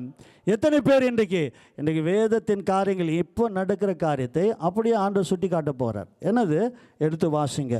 அடுத்தது நாங்கள் பாருங்களேன், லூக்கா வாசிங்க. லூக்காவில் அதுக்கு பாருங்களேன் பதில் சொல்லுது. 13வது அதிகாரம் எடுத்து வாசிங்க, 4-5 வாசிங்க. இப்போ லூக்கா 13:4-5 வாசிங்க. நாங்கள் அடுத்த காரியத்துக்கு கடந்து செல்வோம். லூக்கா சுவிசேஷம் 13வது அதிகாரம் 4-5 வசனத்தை வாசிங்க. சீலோவாமிலே கோபுரம் விழுந்து, இப்போ இது இங்கே ஒரு காரியம் எங்களுக்கு விளங்க பண்ணுகிறது. அப்போ அங்கே மியான்மர், இன்றைக்கு தாய்லாந்து எல்லாம் அந்த பில்டிங்கு அந்த இதெல்லாம் நிலநடுக்கம் விழுந்தது, எல்லாம் நல்லது. அப்புறமா வாசியமா, சீலோவாமிலே கோபுரம் விழுந்து 18 பேரை கொன்றது. சரி. எருசலேமில் குடியிருக்கிற மனுஷர் எல்லாரிலும் அவர்கள் குற்றவாளிகளாக இருந்தார்கள் என்று நினைக்கிறீர்களோ? ஒருவேளை நாம என்ன நினைக்கிறோம், அப்போ இதெல்லாம் சொல்லி நிற்கிறோம், அங்கே பாவங்க, ரொம்ப அநியாயங்க, அக்கிரமங்க நாங்கள் பார்க்குறோங்க, எல்லாம் உண்மை, அது இருக்கலாம். ஆனால் இதை காட்டி நீ தப்பித்து கொள்ளாமல் என்று சொல்லி என்னாது, உன்னை நீதிமான் என்று சொல்லி நீ என்னாது. அதான் 2 பேர் ஜெபம் பண்ணும்போது அவன் சொல்கிறான், அவனை போல இல்லை, அவனை மாதிரி நான் இல்லை, இல்லை, ஆண்டவர் சொல்றாரு இவன் தான் என்று சொல்லி தன் மார்பில் அடித்து தன்னை பாவி என்று ஒப்பு கொடுத்தவனை. இன்றைக்கு அடுத்த வசனம் என்ன சொல்லுது? வாசிங்க. அப்படி அல்லவென்று உங்களுக்கு ஆண்டவர் சொல்றாரு. இன்றைக்கு நீங்களும் மனம் திரும்பாமல் போனால் எல்லாரும் அப்படியே என்ன பண்ணுவீங்களா? கெட்டு போவீங்க. ஆண்டவர் சொல்ற, ஏங்க கடவுள் வந்து கெட்டு போக அனுமதிப்பாரா? அதுக்காக ஆண்டவர் வந்தார்? இல்லைங்க. ஆனால் நீ மனம் திரும்பாமல் போவா என்று சொன்னால் கட்டாயம் கட்டு போவ, நீ கெட்டு போவ. உன் வாழ்க்கையில், உன் குடும்பத்தில் இன்றைக்கு கணவன் மனைவி, இன்றைக்கி நிறைய காரியங்களை நாங்கள் பார்க்குறோம். அன்பான தேவனுடைய பிள்ளைகளே, இன்றைக்கு ஆண்டவருக்கு நாங்கள் விரோதமாய் செயல்படுகிறதை ஆண்டவர் சுட்டி காட்டி நேற்று ஒரு ஊழியத்தில் தற்செயலாக நான் பேசினுக்கும் போது இதே காரத்தை அவர் பேசுகிறாரு. இதே காரத்தை அவர் என்னிடத்தில் சொல்கிறாரு. யோசித்து பாருங்கள். என்ன என்று சொன்னால், இன்றைக்கு சபையில் இதோ ஆண்டோடைய பிள்ளைகளுக்கு ஆண்டோடைய காரியங்களை சொல்லும் பொழுது அதை ஏற்க தயாராக இல்லை, அதுக்கு ஒப்பு கொடுக்க தயாராக இல்லை. அவங்க சித்தத்துக்கு, அவங்களுடைய எண்ணங்களுக்கு, அவங்களுக்கு பிடித்ததை தான் அவங்க விரும்புகிறார்கள் என்று சொல்லி. அப்படி என்று சொன்னால் அன்பான தேவனுடைய பிள்ளைகளே, உலகத்தானுக்கும் உனக்கும் என்ன வித்தியாசம்? என்ன வித்தியாசம்? யோசித்து பாருங்கள். ஆகவே நீயும் கெட்டுப்போவா என்று ஆண்டவர் வசனம் சொல்லுகிறது. ஆகவே நாங்கள் இப்படியாய் மாறாதபடிக்கு எச்சரிக்கையாய் இருக்க வேண்டும் என்று சொல்லி ஆண்டவருடைய வசனம் சொல்லுகிறது. அதே வெளிப்படுத்தல் 5வது அதிகாரத்தில் பாருங்களேன், இன்னொரு காரியம் சொல்லப்படுகிறது. என்னது? 13வது வசனத்தை வாசிக்கிறார்கள். வாசிங்க. இந்த இடத்துல என்ன சொல்லுகிறது? இந்த ஆட்டுக்குட்டி ஆனவருடைய காரியத்தை பார்க்கும் பொழுது நாங்கள் சில காரியங்களை பார்க்கிறோம். என்னது? தொடர்ந்து வாசிமா 5ல் 13வது வசனத்தை வாசிக்கிறாங்க. வானத்திலும் பூமியிலும் பூமியின் கீழ் இருக்கிற சிருஷ்டிகள் யாவும் சமுத்திரத்தில் உள்ளவைகளும் அவற்றுள் உள்ளடங்கிய வஸ்துக்கள் யாவும் சிங்காசனத்தின் மேல் வீற்றிருக்கிறவரும் ஆட்டுக்குட்டியானவரும் இருக்கிறவருக்கும் ஸ்தோத்திரமும் கனமும் மகிமையும் வல்லமையும் சதாகாலம் உண்டாவதாக என்று எல்லாம் கரங்களை தட்டி நாங்கள் ஆண்டவரை மகிமைப்படுத்தினோம். ஆகவே அன்பான தேவனுடைய பிள்ளைகளே, தேவனை ஸ்தோத்தரிக்கிறோமா? கனம் பண்ணுகிறோமா? கர்த்தரை மகிமைப்படுத்துகிறோமா? அவர் வல்லமையை பிரஸ்தாபம் படுத்துகிறோமா? அவருக்கு ஏற்றதை செய்கிறோமா? எப்படி செய்ய முடியும்? தேவனை கிட்டி சேரும் பொழுது தேவ சித்தத்தை இன்றைக்கு தேவ சமூகத்துக்கு நாங்கள் வந்து ஆவலாய் ஆண்டவரை நாங்கள் தரிசிக்க நாங்கள் காத்திருக்கணும். கர்த்தர் காத்திருப்பதல்ல, தேவனுக்காக நாங்கள் காத்திருக்க வேண்டும். நாங்கள் காத்திருக்கணும். அதுதான் பைபிள் சொல்லுது. ஆகவே கர்த்தர் காத்திருக்கிறார். அவர் என்ன சொல்கிறாரு? அவர் கதவை தட்டினே இருக்கிறார், திறப்பா. ஆனால் நாங்கள் என்ன செய்கிறோம்? இல்லை. அன்பான தேவனுடைய பிள்ளைகளே, இப்படி என்று சொன்னால் எங்கள் வாழ்க்கையில், எங்கள் குடும்பத்தில் இதோ ஆண்டவருடைய ஆசீர்வாதம், கிருபை எப்படி வரும்? தேவனை நாங்கள் ஸ்தோத்திரிக்கிறோமா? அவரை கனப்படுத்துகிறோமா? அவரை மகிமைப்படுத்துகிறோமா? இதோ அந்த ஆட்டுக்குட்டி ஆனவர், உனக்காக எனக்காக ஜீவனை தந்த அந்த ஆண்டவர் இன்றைக்கு உன்னை பார்த்து அழைக்கிறார், எங்களை பார்த்து அழைக்கிறார். அன்பான தேவனுடைய பிள்ளைகளை, நாங்கள் அடுத்த காரியமாய் நாங்கள் இன்னொரு காரியத்தை பார்க்கும் பொழுது இந்த வேத வசனம் என்ன சொல்லுகிறது? எடுத்து வாசிங்க. மத்தேயு எழுதின நாங்கள் எடுத்து வாசிப்போம். வெளிப்படுத்தல் 19வது அதிகாரத்தில் இது முக்கியமான காரியம். அதை எடுத்து வாசிங்க.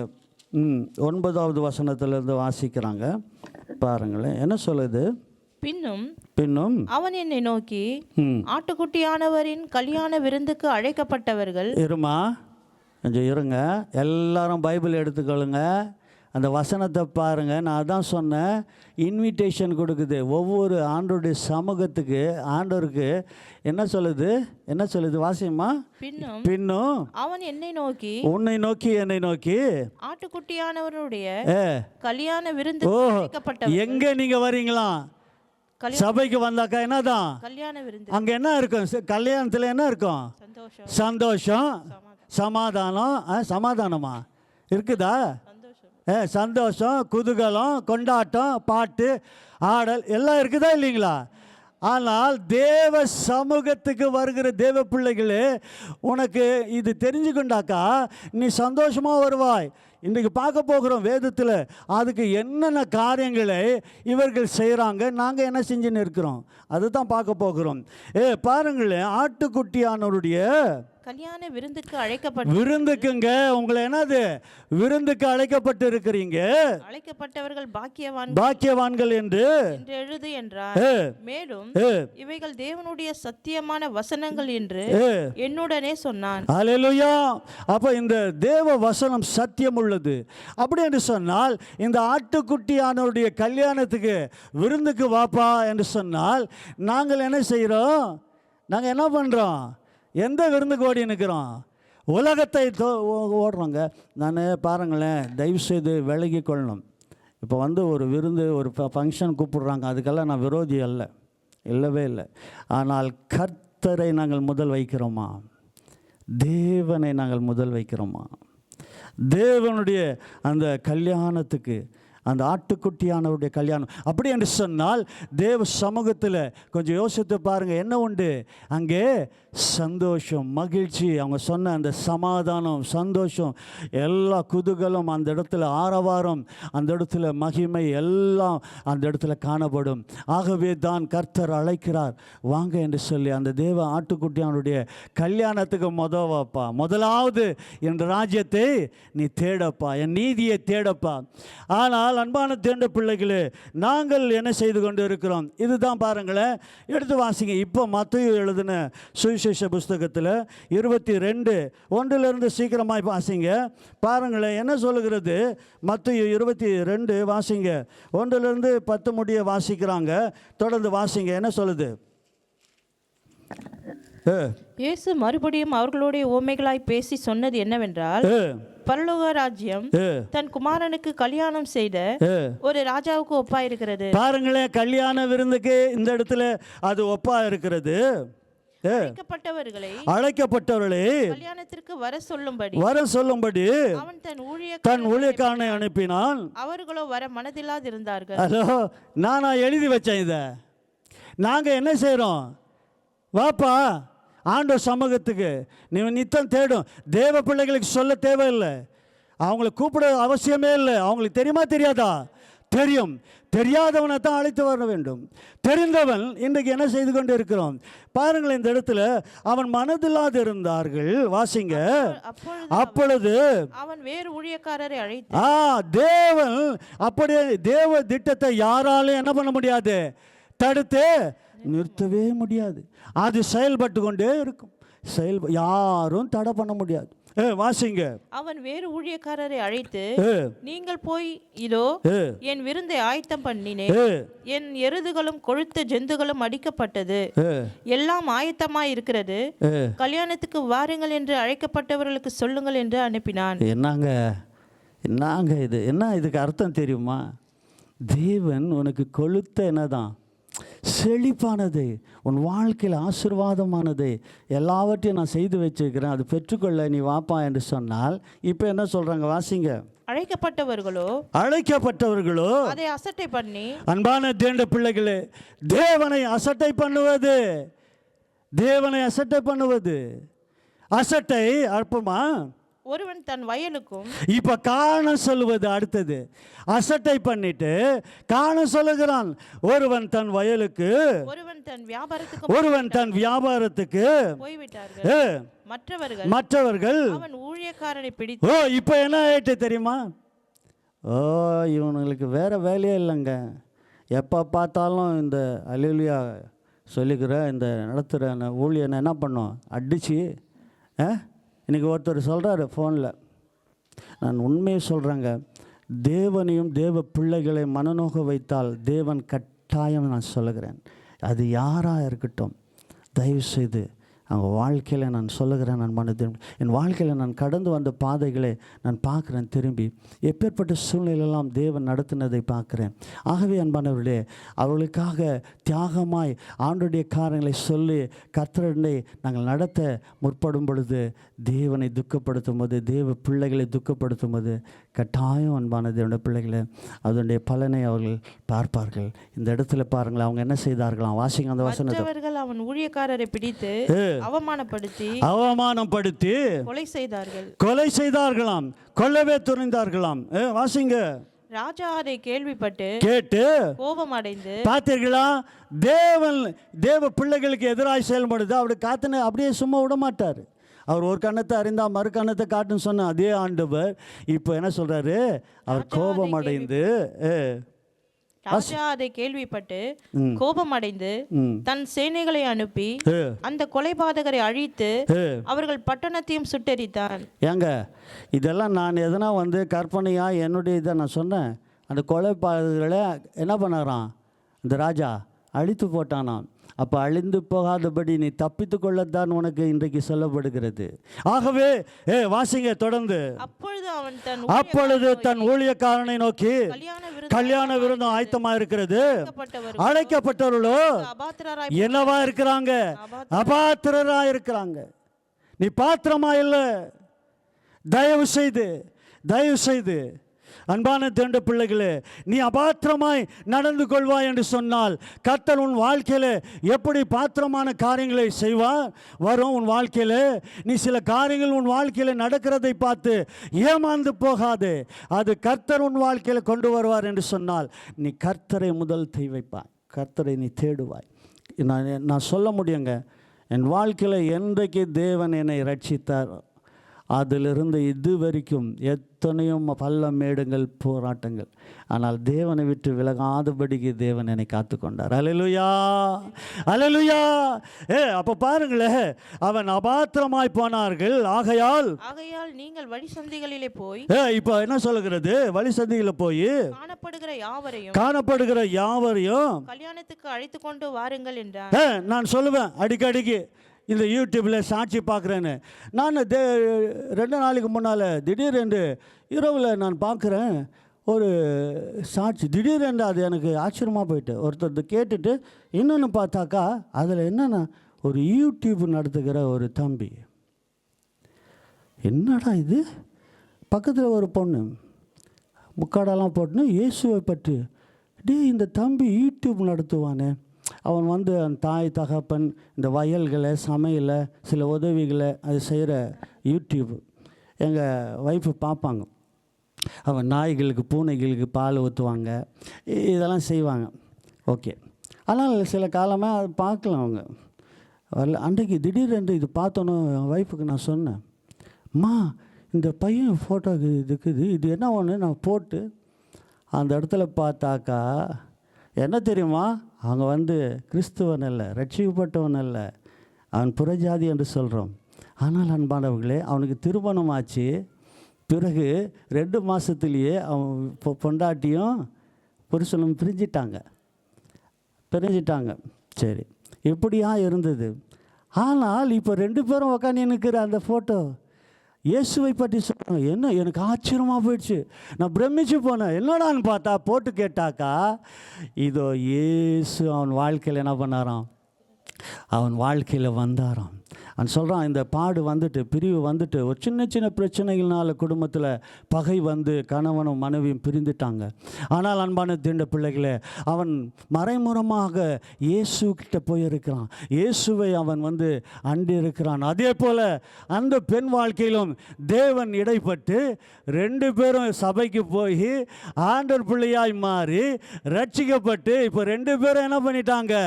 இதோ உலகத்தில் இருக்கிற அத்தனை பேர் பிரிஞ்சு போகிறவங்களுக்கு எனக்கு இன்னும் பெரிய ஆச்சரியம் என்ன தெரியுமா? அவன் இப்போ தான் அவன் ஆண்டவரை ஏற்றுக்கொண்டான்.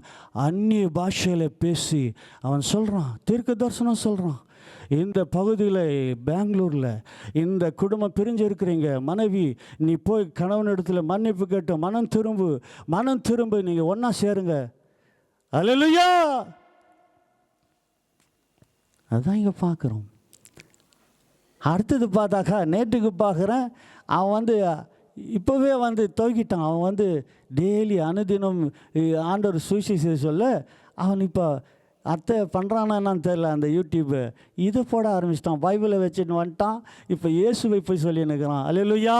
வெட்கமாட்டோம் நாங்கள் என்ன செய்கிறோம்? நாங்கள் என்ன பண்ணுறோம்? இதுதாங்க இந்த வசனம் சொல்லுது. அப்போ இது அவங்க பார்த்து அபாத்திரமாக போனாங்க. வாசிங்க, வழி சந்திலும் வெளியே போய் காணப்படுகிற யாவரையும் கல்யாணத்துக்கு அழைத்து கொண்டு வாருங்கள் என்றார். அந்த ஊழியக்காரன் புறப்பட்டு வழிகளிலே போய் தாங்கள் கண்ட நல்லோர் பொல்லர். பாருங்களே, தயவு செய்து அன்பான தேவனுடைய பிள்ளைகளே, நீ இல்லை என்று சொன்னால் வேறொருவனை கர்த்தர் தடுப்பான். அதனால தான் ராஜாக்களை தள்ளுவார். கர்த்தருக்கு பிடிக்காத காரியங்களை செய்யும் பொழுது வேறொருவனை உருவாக்கி விட்டுருவார். தயவு செய்து இழந்து போகாது, கர்த்தருடைய கிருபை இழந்து போகாது. வாசிங்க, நல்லார் பொல்லார் யாவரையும் கூட்டி வந்தார்கள். கல்யாண சாலை விருந்தாளிகளால் நிறைந்தது. அல்லேலூயா. என்ன ஆனதான்? விருந்தாளிகளால் நிறைந்தது. என்ன இருக்குது? நிறைந்தது. பாத்திரம் நிரம்பினது. வசனம் என்னது? இந்த ஆண்டு பழுகி என்ன பண்ணுறோம்? சரி, இந்த அதிகாரத்தில் இன்னொரு அதிகாரத்தில் பாருங்களேன், அதே காரியத்தை நாங்கள் பார்க்குறோம். லூக்காவில் பாருங்களேன், 14வது அதிகாரத்தை எடுத்து வாசிங்க. லூக்கா 14 பாருங்களேன், 16வது வசனத்தை எடுத்து வாசிங்க. இங்கேயும் அதை தான் சொல்லுகிறது. என்னது அது? வாசிக்க கேட்போம். பக்கம் 105 இருக்குது. அதற்கு அவர், ஒரு மனுஷன் பெரிய விருந்தை ஆயத்தம் பண்ணி அநேகரை அழைப்பித்தான். விருந்து வேளையில் ஊழியக்காரனை நோக்கி, நீ அழைக்கப்பட்டவர்களிடத்தில் போய் எல்லாம் ஆயத்தமா இருக்கிறது, வாருங்கள் என்று சொல்லென்று அவனை அனுப்பினார். பாருங்களேன், என்னன்னா எல்லாம் உனக்கு என்னவா இருக்குது? ரெடியா இருக்குதையா? ரெடியா இருக்குது. நீங்கள் வரோம் என்ன பண்ணோம்? சாப்பிட்ணும். விளங்கிட்டான் உங்களுக்கு சொல்ல வேண்டிய அந்த உங்கள் புரிஞ்சுக்கிற மாதிரி சொல்லணும்னா நீ சாப்பிட்ணும், அவ்வளோதான். ஆனால் இப்போ என்ன சொல்கிறாங்க? வாசிங்க. அழைக்கப்பட்டவர்களிடத்தில் போய் எல்லாம் ஆயத்தமா இருக்கிறது, வாருங்கள் என்று சொல்லி அவனை அனுப்பினான். அவர்கள் எல்லோரும் போக்கு சொல்ல தொடங்கினார். எல்லாரும் என்ன சொல்றாங்களா? போக்கு சொல்றது. அடுத்தது, ஒருவன் ஒரு வயலை கொண்டு, நான் அகத்தியமாய் போய் பார்க்க வேண்டும், என்னை மன்னிக்கும்படி வேண்டிக் கொள்ளுகிறேன் என்றார். இதுல ஒரு காரியத்தை அஜிட்ட பண்றாரு. அந்த அதிகாரத்தில் நாங்கள் மத்தையில பார்த்தது காட்டிலும் இங்க என்னது? மன்னிச்சுக்கோங்க. இன்றைக்கி நிறைய என்னது? மன்னிச்சுக்கோங்கன்னு ஒரு எக்ஸ்கியூஸ் கேட்டுட்டு நான் ஒரு நிலத்தை வாங்கிட்டேன், என் வேலை அப்படின்னு அவர் சொல்கிறாரு ஒருத்தர். அடுத்தது, வேறொருத்தர் மாடு கொண்டேன், நான் இப்போ என்னது ஒரு மாடு வாங்கிட்டு பிஸ்னஸ் பண்ணுறேன், அதை சோதித்து பார்க்கும்படி போகிறேன். இவரும் என்ன பண்ணுறாரு? எக்ஸ்கியூஸ் கேட்குறாரு, என்னை மன்னிக்க என்று சொல்லி. வாசிங்க. வேறொருவன் பெண்ணை விவாகம் பண்ணினேன். இது இன்னும் மேலானது. என்னன்னு பார்த்தாக்கா கொஞ்சம் விசேஷமானது. நான் இப்போ தான் புது கல்யாணம் ஆயிருக்குது. வாசிங்க. அதனால் நான் வரக்கூடாது என்றான். இவன் என்ன சொல்கிறான் தெரியுமா? ஏயா உனக்கு கொஞ்சம் நான் மண்டையில் இதுக்குதாயா, நான் கல்யாணம் ஆனவன், புது கல்யாணம் ஆனவன், என்னை போய் கூப்பிடுறிய, வரலாமா? இப்படி தான் அன்பான தேண்ட பிள்ளைகளே, நாங்கள் சாக்கு போக்குகளை சொல்லுகிறோம். ஆனால் இந்த கல்யாண விருந்து ஒரு நாள் எல்லாம் முடியும். ஆனால் பரணம கானானுடைய கல்யாணத்தில் நித்தியமாய் உன் வாழ்க்கையில் அந்த விருந்து நடக்கும். எது உனக்கு அவசியம்? எது தேவை? எதை அண்டிக் கொள்ள போகிறாய்? விளங்குகிறதா? அந்த இடத்துல அவங்க என்ன சொல்றான்? வாசிங்க. பெண்ணை விவாகம் பண்ணினேன், அதனால் நான் வரக்கூடாது என்றான். அந்த ஊழியக்காரன் இவைகளை தன் எஜமானுக்கு அறிவித்தான். அப்பொழுது வீட்டு எஜமான் கோபமடைந்து தன் ஊழியக்காரனை நோக்கி, நீ பட்டணத்தின் தெருக்களிலும் வீதிகளிலும் சீக்கிரமாய் போய் ஏழைகளையும் ஊனரையும் அப்பானிகளையும் குருடரையும் இங்கே கூட்டிக் கொண்டு வா என்றான். எனக்கு ரொம்ப பிடியங்க. நான் உண்மையிலே சொல்றேன். எனக்கு எத்தனையோ மக்கள் இன்றைக்கு பசியிலும் வறுமையிலும் ஏழைகளும் ஆண்டவரை அறியாமல் சாபத்தில் அவங்களுக்கெல்லாம் போய் ஆண்டவர் பற்றி சொல்லி நான் அப்படியே போகலாமா நாடோடி மணி மாதிரி? எனக்கு உண்மையிலே அப்படி தோன்றுது. நான் உண்மையிலே சொல்கிறேன். நான் ஆண்டவர்கிட்ட நான் அதுக்காக ஜெபிக்கிறேன். ஆண்டவரே, எத்தனையோ பேர் இருக்கிறாங்க இன்றைக்கு, அவங்களுக்கு போய் சொல்லணும். ஏன்னா இன்றைக்கு எத்தனை காரியங்கள் கேட்டு நாங்கள் ஒன்றும் மாற்றமே இல்லைன்னு சொன்னால் எதுக்கையா இந்த விருந்து? எதுக்கு இந்த அழைப்பு? வாசிங்க, என்ன சொல்லுகிறது? வாசிங்க. ஊழியக்காரன் அப்படியே செய்து ஆண்டவரே நீர் கட்டளையிட்டபடி செய்தாயிற்று இன்னும் இடம் இருக்கிறது என்றான். அப்பொழுது எஜமான், போதும் பாருங்களேன், அந்த இடத்துல நாங்கள் தொடர்ந்து பார்க்கும் பொழுது இன்னொரு காரியம் சொல்லப்படுகிறது. ஆகவே அந்த இடத்துல இன்னும் இடம் இருக்கிறது என்று சொல்லி இன்னைக்கும் உங்களுக்கு ஒரு தருணம் ஆண்டவர் எங்களுக்கு வைத்திருக்கிறார். ஆகவே நீ மனம் திரும்பி ஆண்டோடைய அந்த சமூகத்துக்கு நீ ஓடி வந்து அந்த அடைக்கலத்தில் நீ புக வேண்டும் என்று சொல்லி தேவன் விரும்புகிறார். நாங்கள் என்ன செய்து கொண்டு இருக்கிறோம்? இன்றைக்கு நிறைய காரியங்களை நாங்கள் ஆண்டவர் சமூகத்துக்கு வாங்க என்று சொன்னால் இன்றைக்கு இந்த வசனத்தில் நாங்கள் கேட்டது போல சொன்னது போல சாக்கு போக்குகளை சொல்லிக்கொண்டு நாங்கள் எக்ஸ்கியூஸ் கேட்டுக்கொண்டு மன்னிப்பு என்று சொல்லி இல்லை. அன்பான தேவனுடைய பிள்ளைகளே, நாள் ஒன்று வரும். யோசித்து பாருங்க. அதில் மரித்து போனார்களே அந்த பூகம்பத்தில் என்ன அவங்க பாவம் செய்தார்கள்? யோசித்து பாருங்க. இன்றைக்கி யோசித்து பாருங்க. நாங்கள் எங்கள் வாழ்க்கையில் ஆண்டவர் எவ்வளோ அன்புள்ளவர், எவ்வளோ நல்லவர், எவ்வளோ கிருபை உள்ளவர். ஆனால் இன்றைக்கு எத்தனை காரியங்களை நாங்கள் உடைத்து போட்டு இருக்கிறோமா? நாங்கள் அதை சின்னாபின்னமாக மாற்றி இருக்கிறோமா? தேவ கோபாக்கனிக்கு ஆளாக இருக்கிறோமா? நாங்கள் இன்றைக்கு மனம் திரும்ப வேண்டும் என்று சொல்லி தேவன் விரும்புகிறதை பார்க்குறோம். கடைசியாக அன்பான தேவனுடைய பிள்ளைகளே, இதே வெளிப்படுத்தலில் நாங்கள் பார்க்குறோம். 21வது அதிகாரத்தில் 22வது வசனத்தில் நாங்கள் பார்க்கும் பொழுது ஆண்டோடைய வசனம் என்ன சொல்லுகிறது? எடுத்து வாசிக்க கேட்போம். 21 22வது வசனத்தை வாசிக்கும் பொழுது அந்த தேவ ஆட்டுக்குட்டி ஆனவர் இதோ கல்யாண விருந்துக்கு உனக்கு அழைப்பு கொடுத்திருக்கிறார். ஆகவே அது எவ்வளவு முக்கியமானது, அது பரிசுத்தம் உள்ளது. நான் அந்த இடத்துல நான் சில வசனங்களை தாண்டி வந்துட்டேன். ஆனால் நீங்கள் வீட்டில் போய் வாசி, உங்களுக்கு தெரியுங்க. அந்த இடத்துல ஒருத்தன் கல்யாணத்துக்கு அந்த வந்துட்டானா, வந்துட்டு கூட அவன் வஸ்திரத்தை என்னது, ஹலோ தயவுசெய்து, அவன் புறம்பே தள்ளப்பட்டானாம். கல்யாணத்துக்கும் வந்துட்டானாம். ஆனால் அவனுடைய எண்ணம் எங்கே இருந்தது? உன் வஸ்திரம். இது ஜாக்கிரதை அன்பானது என்ற பிள்ளைகளை. 22 வாசிங்க. வெளிப்படுத்தல் 21 22 வாசிக்கிறார்கள். தேவாலயத்தை நான் காணவில்லை. ஏன் என்று சொன்னால் தேவனே ஆலயமாக இருக்கிறார். அந்த ஆலயம் யார் என்று சொன்னால் நீங்களே ஆலயம் என்று ஆண்டவருடைய வசனம் சொல்லுகிறது. வாசிங்க இப்போ மீண்டும். அதிலே தேவாலயத்தை நான் காணவில்லை, கடைசி நாட்களிலே சர்வ வல்லமை உள்ள தேவனாகிய கர்த்தரும் ஹலோ பார்த்தீங்களா? ஆட்டுக்குட்டி. இன்னைக்கு என்ன பார்த்தோம்? செய்தியின் தலைப்பு தேவ ஆட்டுக்குட்டி. தேவ ஆட்டுக்குட்டியே என்னவா இருக்கிறாராம்? ஆலயமாக இருக்கிறார். வாசிங்க. அதற்கு ஆலயமாக இருக்கிறார். நகரத்துக்கு வெளிச்சம் சூரியனும் சந்திரனும் அதற்கு வேண்டுவதில்லை. அதுக்கு தேவையில்லையா? நீ காணுங்க சொல்ல, இதெல்லாம் நடக்கணுங்க, இது தேவைங்க, உண்மைதான், அத்தியாவசியம், எனக்கு இதெல்லாம் நடக்கணும் நான் வாழ்றதுக்கு. ஆனால் முதலாவது என்னை தேடு. நீ தேவனை தேடுவாய் என்று சொன்னால் தேவன் எல்லாவற்றையும் நான் தர ஆயத்தமாக இருக்கிறேன் என்ற அதுதான் இதுன்ற பொருள். எனக்கு நகரத்துக்கு வெளிச்சம் வேண்டாம், சூரியன் வேண்டாம். வாசிங்க. தேவனுடைய மகிமை. அப்ப தேவன் என்னவா இருக்கிறாராம்? அவர் பிரகாசிப்பா. உன்னுடைய தேவையே இயேசுவா இருக்கிறார். வாசிங்க. ஆட்டுக்குட்டியானவரே அதற்கு விளக்கா இருக்கிறார். வாசிங்க தொடர்ந்து. அந்த ரட்சிக்கப்படுகிற ஜனங்கள் அதின் வெளிச்சத்திலே நடப்பார்கள். அதில் ரட்சிக்கப்பட்டவர்கள் அந்த வெளிச்சத்தில் நடப்பார்கள். பூமியின் ராஜாக்கள் மகிமையையும் அதற்குள்ளே கொண்டு வருவார்கள்.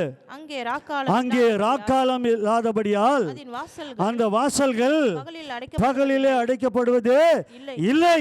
அப்ப கர்த்தருடைய பிள்ளைகளுக்கு எல்லா காரியங்களும் திறந்த வாசலாக வைப்பாராம். எல்லா தடைகளை நான் உடைப்பேன். நீ என்னை தேடு, எந்த சமூகத்துக்கு வா, என்னுடைய கல்யாண விருந்துக்கு, என்னுடைய காரியங்களுக்கு நீ ஒப்புக்கொடு என்று ஆண்டவர் சொல்றாரு. அப்புறமா என்னம்மா? உலகத்தாருடைய மகிமையும் கனத்தையும் அதற்குள்ளே கொண்டு வருவார்கள்.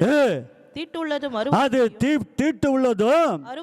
அருவருப்பையும் பொய்யும் நடப்பிக்கிற ஒன்றும் அதில் பிரவேசிப்பதில்லை.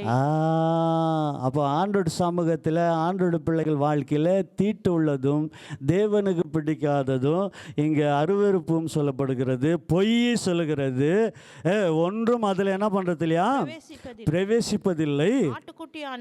ஆட்டுக்குட்டியானவரின் ஜீவ புஸ்தகத்தில் எழுதப்பட்டவர்கள் மாத்திரம் அதில் பிரவேசிப்பார்கள். அல்லேலூயா.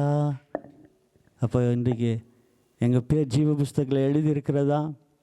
நம்ம சொல்கிறோம் நாங்கள் நித்திய ஜீவனுக்காக அழைக்கப்பட்டோம், எங்கள் சபை நித்திய ஜீவனுக்காக நாங்கள் ஒப்பு கொடுக்கப்பட்டோம். இதோ எங்கள் வாழ்க்கையில் அன்பான தேவனுடைய பிள்ளைகளே, உன் பேர், என்னுடைய பேர் ஜீவ புஸ்தகத்தில் எழுதியிருக்கிறதா? இதோ கொஞ்சம் யோசித்து பார்ப்போம். அப்படி இல்லை என்று சொன்னால் நாங்கள் அதில் பிரவேசிக்க முடியாது என்று சொல்லி ஆண்டோடைய வசனம் சொல்லுகிறது. ஆகவே தேவனே எங்களுக்கு வெளிச்சமாக இருக்கிறார், அவரே எங்களுக்கு ஒளியாக இருக்கிறார், அவரே எங்களுக்கு நித்திய எல்லா ஆசீர்வாதமாக இருக்கிறார். ஆகவே அன்பான தேவனுடைய பிள்ளைகளே, இன்றைக்கு சாக்கு போக்குகளை சொல்லி கர்த்தருடைய சமூகத்தை நாங்கள் அசட்டை பண்ணாதபடிக்கு அவருக்கு இந்த நாளில் ஒப்பு கொடுத்து, ஆண்டவரே நாங்கள் மனம் திரும்பி ஆண்டவரே உம்மண்டை ஆண்டவரே நாங்கள் ஒப்பு கொடுக்கிறோம் என்று சொல்லி, ஆண்டவரே இதோ இந்த நாளிலே என் பேர் ஜீவ புஸ்தகத்தில் எழுதப்பட வேண்டும் ஆண்டவரே, எங்களை நாங்கள் ஒப்பு கொடுக்கிறோம் என்று சொல்லி நாங்கள் ஒப்பு கொடுக்கும் பொழுது கர்த்தர் எங்களை நடத்த போதுமானவராக இருக்கிறார். மீண்டும் ஒரு கடைசியாக அந்த வசனத்தை எடுத்து வாசிங்க. யோவான் 1:29 வாசித்து நாங்கள் எல்லாரும் எழுந்து நின்று இந்த நாளில் ஒப்பு கொடுக்க போகிறோம். ஆண்டவரே இந்த கல்யாண விருந்தை நாங்கள் அசட்டை பண்ணாதபடிக்கு ஒருவேளை அன்பான, அதனால தான் பைபிள் தெளிவாக சொல்லுது. எபிரேயர் 10 நாங்கள் பார்க்குறோம், சிலர் சபை கூடி வருவதில் விட்டு விடுவது போல நீங்கள் விட்டு விடாதிருங்கள் என்று சொல்லி ஒரு சிலரை நாங்கள் அழைக்கப்பட்ட அநேகர், ஆனால் தெரிந்து கொள்ளப்பட்டவர்கள் ஒரு சிலர் என்று நாங்கள் பார்க்கிறோம். ஆகவே அதில் நீயும் நானும் இருக்கிறோமா? எடுத்து வாசிங்க, அந்த பகுதியை வாசித்து. யோவான் இயேசுவை தன்னிடத்தில் வர கண்டு இதோ உலகத்தை உன் பாவத்தை என் பாவத்தை சுமந்து தீர்க்கிற தேவ ஆட்டுக்குட்டி இவரே என்று சொல்லி இதோ காட்டினார். எல்லாரும் எழுந்து நிற்போமா? இன்றைக்கு அன்பானவர்களே, கர்த்தர் கட்டாயம் எங்கள் வாழ்க்கையில் அவர் பேசின அந்த வார்த்தைகளுக்கு ஆண்டவரே இன்றைக்கு அப்பா நாங்கள் சாக்கு போக்குகளை சொல்லாதபடிக்கு, ஒருவேளை எங்கள் வாழ்க்கையில் உண்மையான காரியங்கள் உண்மையாக இயல முடியாமல், நான் சொல்கிறது இல்லைங்க, என்னுடைய காரியங்களை நான் சொல்கிறதில்ல, நான் உண்மையை சொல்கிறேன். என் மனைவி அவங்க என்ன சொல்கிறாங்க தெரியுமா? ஒவ்வொரு முழுத்திலும் அவங்க எண்ணுவாங்க, நான் ஆண்டவருடைய சமூகத்துக்கு போனவே ஆண்டவரே இது நிமித்தம் எனக்கு என்ன பண்ணுங்க, கொஞ்சம் பலனை கொடுத்து என்னை சமூகத்துக்கு கொண்டு போ. நான் போய் சொல்ல, தேவன் கேட்குறார். நான் இதை சாட்சியாய் சொல்கிறேன். இன்றைக்கு நாங்கள் எங்களுக்கு நல்ல சுகபலத்தை தேவன் தந்து நாங்கள் என்ன செஞ்சுன்னு இருக்கிறோம்.